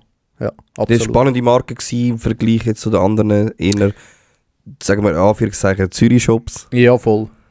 Was mich da noch gewundert hat, ist, er war der Erste, der Köderfisch, oder der Einzige, der Köderfisch gesagt hat. Stimmt, ja. Also Ansitzfischen in dem Sinn, Deadbaiten. Habe ich auch schon gehört, dass je länger sie mehr ein Thema wird. Ich selber kann mich mit dem nicht gross identifizieren. Ja, ist mir zu langweilig. Was ich da auch noch rausgehört habe, ist Zeck, der Rauschkleider. Zeck haben wir auch noch nicht gehört bis jetzt. Stimmt. Aber ist auch ein sehr geiler Bait. Habe ich auch in der Box. Habe ich nicht. Ich habe den Danny, den Bullig Wobbler von Zeck. Ja. Habe ich auch schon damit gefangen, aber in Holland. Du weißt, der Danny regelt es immer, laut Eulen. Genau. Was ich noch schnell erklären für all die nicht wissen, was ein Ballenhägen ist, das ist einfach klassische Felchenhägen. Im Sempachersee sind das die sogenannten Ballen und nicht Felchen. Das sind ein bisschen kleinere und andere Weissfische. So, ja. Danke, Nico. In diesem Stil, genau. Dann würde ich doch sagen, gehen wir noch die letzte Sprachnachricht vom Shop durch. Und zwar haben wir da die vom Dani vom Fischerparadies in Lungern. Ciao Nico, ciao Oli, ciao Fischverrückte Community. Das ist der Dani, der Geschäftsführer vom Fischerparadies Lungern. Ich bin von euch gefragt worden, was sind meine Favorite Hecht- und Egli-Köder. Ich fange gerade mal an bei den Hechtköder. Wenn ich mich glaube für einen Köder müsste entscheiden, also wenn ich nur mit einem Köder fischen auf verschiedene Fischarten, würde ich den Westin Shetis nehmen. Der ist wirklich in allen Grössen eine Granate. Gerade auch zum Hechtfischen mein Lieblingsköder in 16 und 19 cm oder dann auch grösser in 22 cm. Der zieht eigentlich fast immer. Kriegt am Chickkopf oder neu gibt es now Ready to Fish. Das heisst, er hat den Splay schon im Bauch eingekriegt. Die Haken sind fix montiert, kannst einfach dran tun und fischen. Dann mit zweiter Favorit ist der Ricky the Roach. Auch von Westin in 18 cm. Da gibt es auch neue, ganz coole Farben. Real Roach, Real Rodfire Tiger. Sehr realistische Farben, sehen wirklich aus wie ein Baitfisch. Dann zum Eglifischen. Ja, das ist jetzt schwierig. Als Westin-Fan habe ich leider Westin-mässig nicht so viel zu bieten. Neu gibt es jetzt den Creek Row, gibt's jetzt kleiner. Da gibt es jetzt in 5,5 cm. Also der eignet sich auch langsam für unsere Schweizer Egli. Aber sonst sind die Krebs und das von Westin in meinen Augen einfach zu gross für unsere Schweizer Egli. In Holland sieht es wieder ganz anders aus. Aber jetzt in der Schweiz ist mein Favorite-Köder der OSB D'Olive Shrimp. In der Farbe, ja, die üblich bekannten Green Weenie 128, Green Pumpkin Chartreuse oder Natural Pink. Alle erhältlich bei uns im Fischerparadies Lungern. Wie auch Shetis haben wir eine riesige Auswahl, wo es wirklich ganz viele verschiedene Farben da bei uns gibt. Und auch bei OSP haben wir wirklich auch Farben da, die eher schwer erhältlich sind. Also wenn ihr mal aus der Durchfahrt sind, über eine Brünig oder ein Sonntagsausfährtlich machen, kommt vorbei. Fischeparadies Lungern hat auch am Sonntag offen und wir haben nicht nur Forellenköder, wir haben mehr Hecht und Ja, auch Dani, danke dir ganz herzlich an dieser Stelle. Eine gute Zeit und bis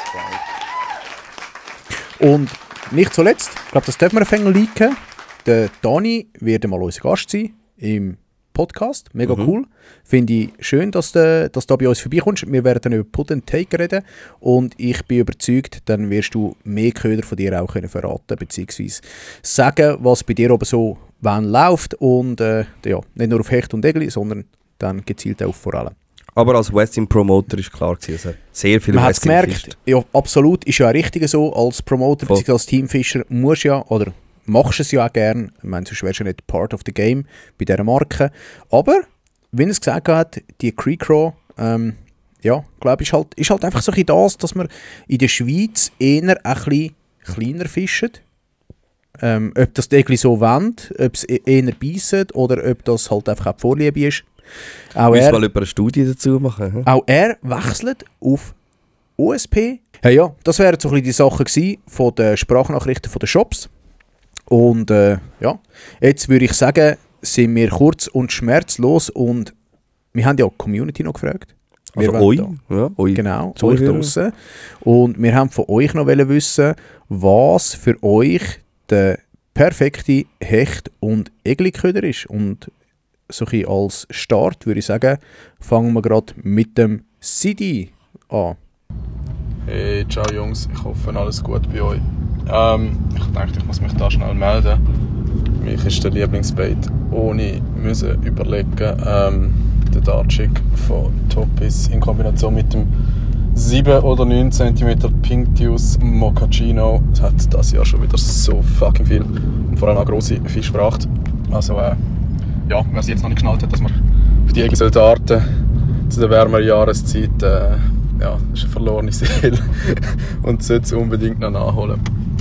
Hey, ganzes Happy Weekend euch und bis dann. Ciao, ciao. Rate mal, welche Pinctius ich am meisten in der Tacklebox habe. 7 cm. Oder welche Farbe meinst du? Ja. Ja, wahrscheinlich die ähnlich ist wie Green Weenie. Nein, Cappuccino. Ja. Hey, dann als nächstes hat uns der Fabio Fishing Official eine Sprachmemo gemacht. Hey, Sali Oli, Sali Nico. Mein Lieblingsköder auf Egli ist Anfangs Saison der OSP Shrimp. In 3 Inch auf Egli. Und im Sommer, wenn sie ein bisschen aktiver sind, fische ich gerne den OSP High Cut Twitchbait. Schönes Tag, ciao. Ja, und zu den Ködern, der OSP Shrimp fische ich gerne in dunkleren Farben, also natürliche Farben, der Schwarz, den du in der Hand hast. Mit dem fische ich Anfang der Saison viel auf Forellen auch. Weil an dem Gewässer, wo ich fische, gibt es relativ viel Milch. Und durch das, dass er schwarz ist und ein bisschen aussieht wie so ein Molch, läuft er relativ gut am Carolina oder Texas Rig. Oder auch Free Rig. Und der Vorteil vom OSP High Cut Suspending finde ich halt, du kannst ihn schnell führen, aggressiv, aber du kannst ihn auch langsam führen und relativ lang stehen lassen. Ja, cool. Ist Teamfish von Mickey's Tackle? Ja. Ja, ich habe es gedacht, wegen OSP High Cut. Nein, nicht von Mickey's. Ah, okay. Vom HRH? Nein, auch nicht. Von jetzt Predators Tackle. Ah, vom Predators Tackle. Okay, hat der in dem Fall auch die OSP? Okay, sehr nice. Ja, der High Cut ist jetzt der erste Wobbler, der so genannt wird. Nein, ist doch vom Mickey, also vom Jan vom Mickey's Tackle schon genannt worden. Schon? Oh, da habe ich aber das überhört. Das erste Mal von jemandem, der nicht irgendwie in einem Shop Stimmt, ist, ja. in dem Sinne. Ja. Dann würde ich doch sagen, gehen wir schon in die nächste Sprachnachricht und zwar in die vom Adrian Müller. Hallo zusammen. In erster Linie danke Nico vielmals fürs Bier, der Sportfischermesse. Das hat mich sehr gefreut. Das war lustig. Dann der beste Hechtköder für mich ist der Doppelschwanz-Twister. Einfach der effektivste. nicht unbedingt der spannendste, aber sicher der effektivste. Mit dem fange ich am meisten grosse Hechte, oder am meisten Hecht. Ja, den würde ich einloggen. Für mich jetzt. Und beim Egli würde ich mich ungern festlegen, weil da gibt es so viel Verschiedenes mit diesen Finesse-Geschichten, wo kannst du fischen. Da kommt mega auf die Jahreszeit drauf an. Aber ja, Klassiker OSP Shrimp. Gell, Nico? Auch wenn sie immer kaputt gehen. Sind einfach super Köder und es gibt auch viele verschiedene von denen. Ich würde mich jetzt nicht auf einfach Creature Baits am Rig, das zieht wahrscheinlich am besten auf den Eglis. Aber was am meisten Spass macht, ist Topwater für mich. Das ist einfach, ich finde das Geilste, wenn du kannst zuschauen, wie der Fisch aufschießt und auf den Köder geht, wo du die Oberfläche präsentierst. Das ist für mich eigentlich so ein bisschen die schönste Fischerei, wenn das läuft. Egal ob Hecht oder Egli oder Forelle, das ist einfach, das ist die Macht, das ist einfach geil. Voll. Danke. Ja, sie gehen immer kaputt, das ist einfach so. Und hey, das Bier natürlich sehr gern geschehen. Also, wenn wir wieder an der Messe sind, sehr gern wieder. Dann als nächstes ein alter Bekannter, der Roni Kamenisch von Stucki Fishing. Er hat geschrieben, der Real Rider hat ihm schon für alle Fische, also vor allem Egli, Zander und Hecht, bringt ihm immer wieder schöne Fische. Danke Roni an dieser Stelle. Real Rider. Ja, stark. Dann hat der Fabio Alter auch noch geschrieben, für Pike ist es momentan der Westin Bulltees Curly Tail in 14 cm als Trailer fürs Chatterbait und in 21 oder 27 cm zum einfach so schmeißen. Durchs warme Wasser kann er mit dem auch die nicht so aktiven Fische fangen, wenn man ihn schön langsam durchleiert. Für Egli absolute Nummer 1, OSP Dual-Life Stick am Dropshot. Freue mich auf den Podcast, macht weiter so. Hey, danke vielmals, Fabio. Dann unser Lieblingskommentator, der Wushu. Ich sage jetzt seinen vollen Namen nicht mehr. Ich weiss, Wushu. GG3AE2. Richtig. Er schreibt, Lieblingsköder, Plankton, Gummifisch in 12 cm. Ist eine spezielle Farbe. Fische nicht viel. Ist sehr allroundig. Mit 12 cm gehen auch 80er Hecht oder einen schönen 70er drauf. Dann auf Jäger fischt er gerne Asta-Larven von Jäger, habe ich schon gesagt. Die läuft nach seinem Geschmack am besten und Farbgrün ist für ihn top. Ist der erste, der Jäger erwähnt hat? Ja, das stimmt. Ja. Spannend. Wir haben noch eine weitere Sprachnachricht und zwar eine vom Jost Alain. Ich glaube, der ist schon wie bekannt als kleiner Jost. Ja, steht sogar. Kleiner Jost und die spielen wir euch jetzt gerade ab. Salut zusammen, das ist Alain aus Villmergen. Ich fische gerne auf Hecht mit dem Maps 5. Wenn es muss sein, tue ich hinten noch einen Twister dran. Das gibt so eine spezielle Zuckung dann. Ich finde es gut, der Maps 5, weil er ist relativ schnell einsatzbereit, braucht nicht so viel Platz. Ja, und ist sehr fängig. Also mit Gummifisch und jensten anderen Sachen habe ich eigentlich bis jetzt noch kein Hecht gefangen. Und mit dem Maps 5 eigentlich immer. Also nicht bei jedem Wurf. Aber wenn ich einen gefangen habe mit dem Maps 5. Und auf Egli fische ich eigentlich gerne mit Zapfenmontage mit etwa 4 bis 5 Mädchen dran. Und zwar darum, weil du weißt nie, was du dran hast. Also es kann ein kleines Egli sein, es kann ein Hasli sein, es kann ein Schleien sein, es kann ein Wels sein oder eben ein grosses Egli. Das finde ich noch interessant, wenn man nicht weiss, was dran ist. Darum haben wir mit Zapfen, da siehst du, wie der Zapfen runtergeht, kannst je nachdem, wie er sich bewegt, kannst damit rechnen, was für ein Fisch das etwa wird sein. Aber ich finde es noch lustig, wenn man überrascht wird. Easy, macht gute Sachen hier mit euch am Podcast. Gruß, ciao zusammen. Ja, danke fürs Kompliment. Danke vielmals. Und also, der Maps 5, ein altbekannter Köder eigentlich, haben wir jetzt aber das erste Mal gehört, eigentlich noch spannend. Mhm. Ich habe das Gefühl, die Leute, die sich jetzt gemolden haben, die sind mehr so ein bisschen auf Finesse-Geschichten beim Egli und auf, ja, ich sage jetzt mal Gummi und Wobbler beim Hecht. Mhm. Eben, es fährt mir so ein bisschen Chatterbait, Spinnerbait, so kommt gar nicht Jerkbait. So Jerkbait, ja. Ja, absolut. Darter. Darter. Doch, Maus. der Didi hat gesagt Darter. Ja, Maus. Maus. Ja, spannend. Aber hey, euch danke auf jeden Fall viel mal für die Sprachnachrichten und die Nachrichten. Ist auch nicht selbstverständlich, dass man sich da die Zeit nimmt. Aber wir haben ja doch noch auf unsere Story ein paar schriftliche Nachrichten bekommen. Hey, bei mir hat sich ausnahmsweise auch ein Deutscher gemeldet, und zwar der Danny Fishing 1983. Danny, vielen Dank an der Stelle. Ich hoffe, du verfolgst unseren Podcast und sorry, wenn wir da nicht Hauchdeutsch sprechen. Vielen Dank für deine Nachricht. Also der Danny hat geschrieben, der beste Hechtköder also, gibt es an und für sich nicht. Aber für ihn ist der Chatterbait in Kombination mit dem Hybrid Worm eine brutale Waffe für Hecht. Der Remo Studer 8S hat geschrieben, der Mavic von Banks. Der ist gerade neu. Ich glaube, letzte Woche rausgekommen mit dem Brosef, hat ja einen eigenen Köder gemacht. Der Mavic. Okay. Der Fisches Fritz 53 geschrieben, keine Ahnung, ich habe noch keinen guten Hecht gefangen. Oh, schade. Ja, dann hast du jetzt gute Inputs. Hey, absolut. Podcast. Und hättest du mitgemacht beim Gewinnspiel vom Lamelli? Zum Beispiel. Genau. Nein, aber der Labsterhagen hat noch geschrieben, Egli ist für ihn ganz klar Kitech Shed Impact auf dem Dropshot und Stucki ist der Hybrid Perch. Team Elleritze hat geschrieben, Hecht Westin Shetty Slim in 14 cm, Egli Kitech Shed Impact 3 Inch. Da nehme ich gerade zwei zusammen, und zwar der Sam und der Linus, die haben eigentlich ziemlich identisch geschrieben. Der Linus hat geschrieben Slashblade Hecht, ganz klar. Egli gar nicht erst probieren. Und der Sam hat geschrieben Slashblade for President. Muss glaube nicht erklären wieso. Jawohl Sam, ich weiß warum.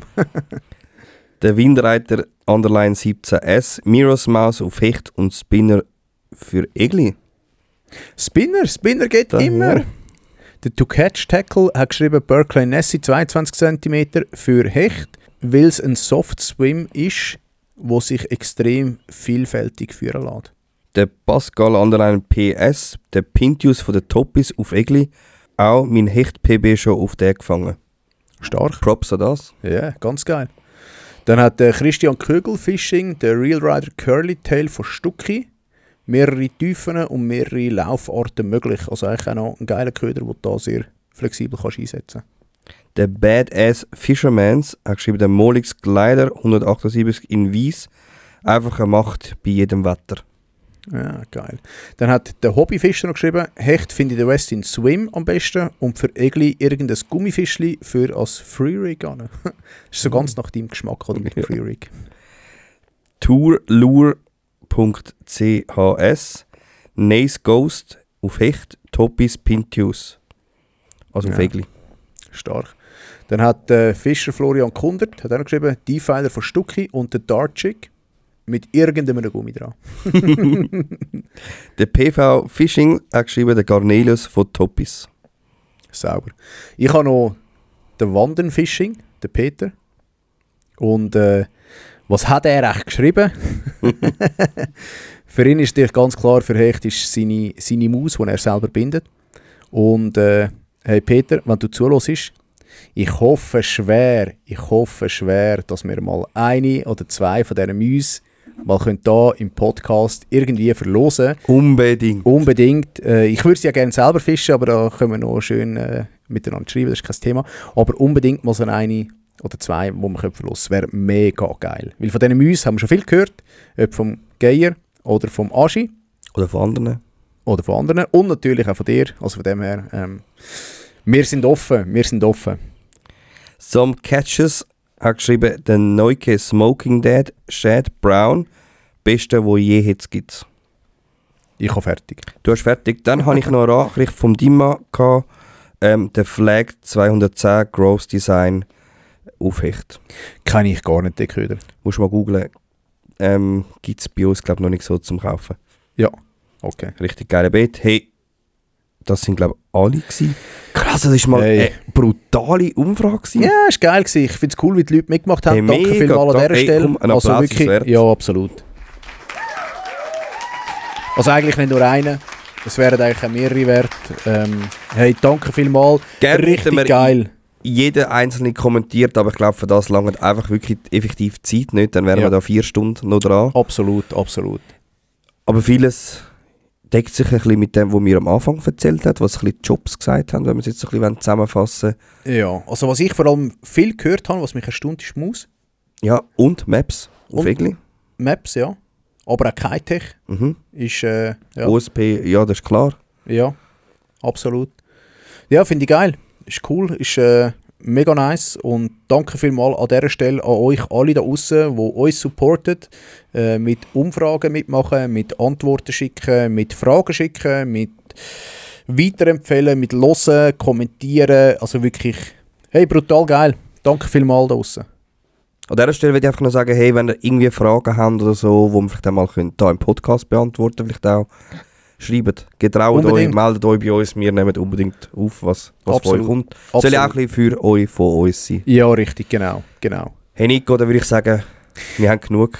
Hast du noch etwas? Hey, ich weiss nicht, wenn wir noch sagen, wie wir das nächste Mal den Podcast... Warte. Halt. Ich will zuerst aus dem Thema raus. Ah, stimmt, ja. Stimmt. Hast du noch etwas zum Thema Lieblingsbait? Nein. Dann gehen wir jetzt ins Entweder-Oder. Wo du natürlich nicht vorbereitet hast. Mal, und wie habe ich das vorbereitet? Mal. Stimmt. Oh, fuck, ich hätte es fast vergessen. Scheiße. Ja, wir merken, wir werden langsam müde. Es zieht sich ein bisschen. Wir haben es ein bisschen unterschätzt, müssen wir schon sagen, oder? Ja, definitiv. Aber wir müssen unseren Rubriken treu bleiben. Also ich habe 1, 2, 3, 4, 5, 6. Ich habe 7 Fragen vorbereitet heute im Fall. Ich habe alles gegeben, Oli. Ich habe alles gegeben. Also, fangen wir mit einer einfachen Frage an. Schneeregen auf dem Boot oder pralle Sonne mit dem Belly? Also Boot, Motorboot natürlich. Pralle Sonne auf dem Belly. Geil. Ja, Schneeregen ist einfach hässlich. Ja, fang geschehen Fakt. Ich mache es unabhängig vom Fangen. Einfach so, ich glaube, Hitze kann ich besser kontrollieren wie Kälte. Schon? Ja, Hitze ist einfach irgendwann heiß. Ja, Kälte ist halt irgendwann kalt. Ja, aber es ist kalt finde ich finde kalt ein unangenehmes Gefühl im Gegensatz zu heiß. Ja, absolut. Das ist so. Entweder immer unterschätzt bleiben oder einmal viral gehen mit einem peinlichen Video. Dann einmal viral gehen mit einem peinlichen Video. Echt? Weil Content ist King. Okay. Gell, Gacy? Okay. Lieber einen Anfänger coachen, der darauf aber gerade etwas fängt. Oder selber fischen, nichts fangen und anschliessend erklären, warum das heute schwierig war. Ist ja klar, was jeder Fischer gerne macht. Sicher ein Zweitere. Dann tue ich lieber einen Anfänger coachen. Okay. Schade. Nein, sorry. Erklären, Ausreden haben wir doch als Fischer immer genug. Aber ja, das ist definitiv so. Absolut. Gut. Ich darf noch 3, gell? Du darfst noch 3. Okay. Bei einem Gast sind wir dort ein bisschen gnädiger. Stimmt. Die Gäste nehmen wir gerne auseinander. Ja, die nehmen wir gerne. Also komm, letzte Rubrik, Ausblick. Hey, man merkt, es ist, wir wollen Feierabend machen. Ja, jetzt sind wir gleich 2 Stunden dran, obwohl wir einen Stunde-Podcast machen. Absolut. Aber es war wieder eine spannende Folge, finde ich jetzt, so ein bisschen themamässig. Hat es uns selber... Ich habe dir noch geschrieben, hey, die paar Themen auswählen, was machen wir? Und oder schlage selber etwas vor und ich bin Gott froh gewesen, hast du mir in Auswahl geschickt. Gell? Und dann haben wir gesagt, hey, du hast lieber das. Und ich dachte, hoffentlich nimmt er auch das, weil das habe ich auch... Nein, ist super. Also ein mega gutes Thema. Ich finde es ein mega spannendes Thema. Ich finde es auch spannend mit den Inputs von den Shops. Ich finde es auch spannend von der Community zu hören, was sie so auf Hecht fischen. Weil dann weiss ich genau, ich kann etwas anderes fischen. Nein, Spaß. Genau. Oder das dann kaufen für jeden See. Ja, genau. Nein, ist mega spannend, mega interessant und hey, danke vielmals noch einmal. Also wirklich ganz geil, haben ihr mitgemacht. Jawohl. Und so damit würden wir sagen, wir haben es... Im Off haben wir diskutiert, hey, was machen wir noch bis zum Sommer? Genau, wir haben jetzt noch eine Episode. Hättet noch eine Episode? Ja, oder wir haben noch eine Folge, wo wir zusammen... Oder einen Termin. Wir haben noch einen Termin miteinander. So, jetzt ist es gegangen. Wir haben noch einen Termin miteinander, Oli und ich, wo wir gewährleistet haben, wie wollen wir den Podcast an diesem Termin haben. Genau. Nebst dem merke ich, bei mir geht wirklich die Energie langsam aus. Und es wäre eine Episode, wo nur du und ich sind. Genau, wo wir wieder etwas vorbereiten müssen. Ich finde, hey, mit dem Thema haben wir wieder etwas mega Geiles gemacht, finde ich. Für einen Sommerabschluss können wir so in die Sommerpause gehen mit dem Thema. Absolut. Und dann sind wir natürlich zum Entschluss gekommen, Wir beide fischen ja bekanntlich gern. Mhm. Für die es noch nicht gewusst haben. Ich habe ein Boot, der Oli wohnt am Greifensee. Thema ist mega viel gekommen. Genau. Und die Nachfrage war schon ein bisschen da gewesen. Wann Genau. machen wir das mal? Und ja, ich glaube, wir sind so ziemlich zum Entschluss gekommen, vorausgesetzt natürlich, es passt alles, das muss auch gesagt sein. Wir haben Natürlich. keinen Wind oder wenig Wind. Wir haben gute Bedingungen, es regnet nicht, es ist trocken. Wir bringen es technisch her. Wir bringen es technisch her, genau. Dass wir eigentlich den nächsten Podcast würden live streamen, wenn du so willst. Uncut. Ja. Es wird aber nicht auf Spotify kommen, sondern nur Genau. im Livestream bleiben. Genau, es wird ein Livestream bleiben und zwar haben wir so ein bisschen diskutiert, wo wollen wir den übertragen. Also es bleibt nach wie vor, glaube ich, Insta das, wo die Leute, die jetzt auf Spotify sind, Ich habe auch das Gefühl. uns folgen auf Insta. Ich Darum habe das Gefühl. macht das am meisten Sinn, wenn wir das dort Ich habe auch das Gefühl, dass wir eigentlich den nächsten Podcast voraussichtlich am nächsten Dienstag, Nein. übernächsten Dienstag, Dienstag, der jetzt bin ich gerade 22. überfordert. Nein, der 22. Juli, genau. Nächsten Dienstag, 22. Juli. Ja. Hey, wie gesagt, der Nico hat es vorhin gesagt, es ist abhängig Wetter, Technik, bla bla bla. Ich würde sagen, wenn alles passt, Machen wären wir wir's. am 7. würden wir live gehen. Ja. Vom Boot auf dem Greifensee. Genau. Aber Wenn nagelt uns alles nicht fest. passt. Genau, nagelt uns nicht fest. Ihr werdet es noch genug früh erfahren über unsere Story. Aber ja, wäre mega cool, wenn ihr alle würdet zulassen. Übrigens kommt mir da gerade noch in den Sinn. Es hat noch jemand kommentiert im Podcast selber, dass eigentlich ist es mega erstaunlich, dass so viele Leute den Podcast hören. Geschrieben hat die Person, krass finde ich, dass nur 9 abgestimmt haben. Die demokratisch faulen Abstimmungsschweizer. Schön, dass der Jonas und Zanner gefangen haben. Ja, genau, das war wegen dem Gewinnspiel gewesen. Aber das ist eigentlich schon krass. Es haben nur 9 abgestimmt. Mhm. Ob sie uns live haben gesehen. Übrigens, die Umfrage ist, ja. Ja. Es Die, ist die meisten von diesen 9, ich sage es so, die meisten von diesen 9 würden sagen, ja voll. Ey, ja, das mit dieser Ja. Umfrage, weißt du selber, Nein, du es hörst ist- einen Podcast im Auto, dann gehe ich nicht noch irgendwo Null abstimmen. Also. repräsentativ, absolut, Genau. absolut. Aber es wäre natürlich mega geil, wenn ihr würdet einschalten würdet. Auch wenn ihr das Handy auf die Seite legt, die Ohrenstöpsel drin hat, zwischendurch mal einen Blick drauf werfen. Wir müssen auch noch mal besprechen, wie genau hat es einen Aufbau oder ist es einfach Nico und Oli beim Fischen? Wir quatschen ein bisschen blöd. Genau. Ansonsten sehen wir uns nach der Sommerpause 24. August. Genau. Wieder eine Oli-Nico-Folge sein. Ja, Aber stimmt. ihr dürft Stimmt. im letzten halben Jahr noch gespannt sein, was wir für Gäste werden haben. Absolut. Also wir haben sicher noch den einen oder anderen Gast. Geil. Abschiedet uns fast und nicht ganz. Ja, wir verabschieden uns von Spotify und für alle die uns in 2 Wochen zuschauen auf Instagram, geil Mann, stay tuned und wir sind draussen für heute. Ciao zusammen. ciao zusammen. Yeah, erste Podcast in der Schweiz übers Fischen ist draussen. Eben schon Glas und Bier rufen, Fisch verrückt, treffen sie in den Bauch oder werfen im Wasser. Die nächste Folge vom Forellenkönig und ein Bär sind im Kasten. Tight Lines, Baby!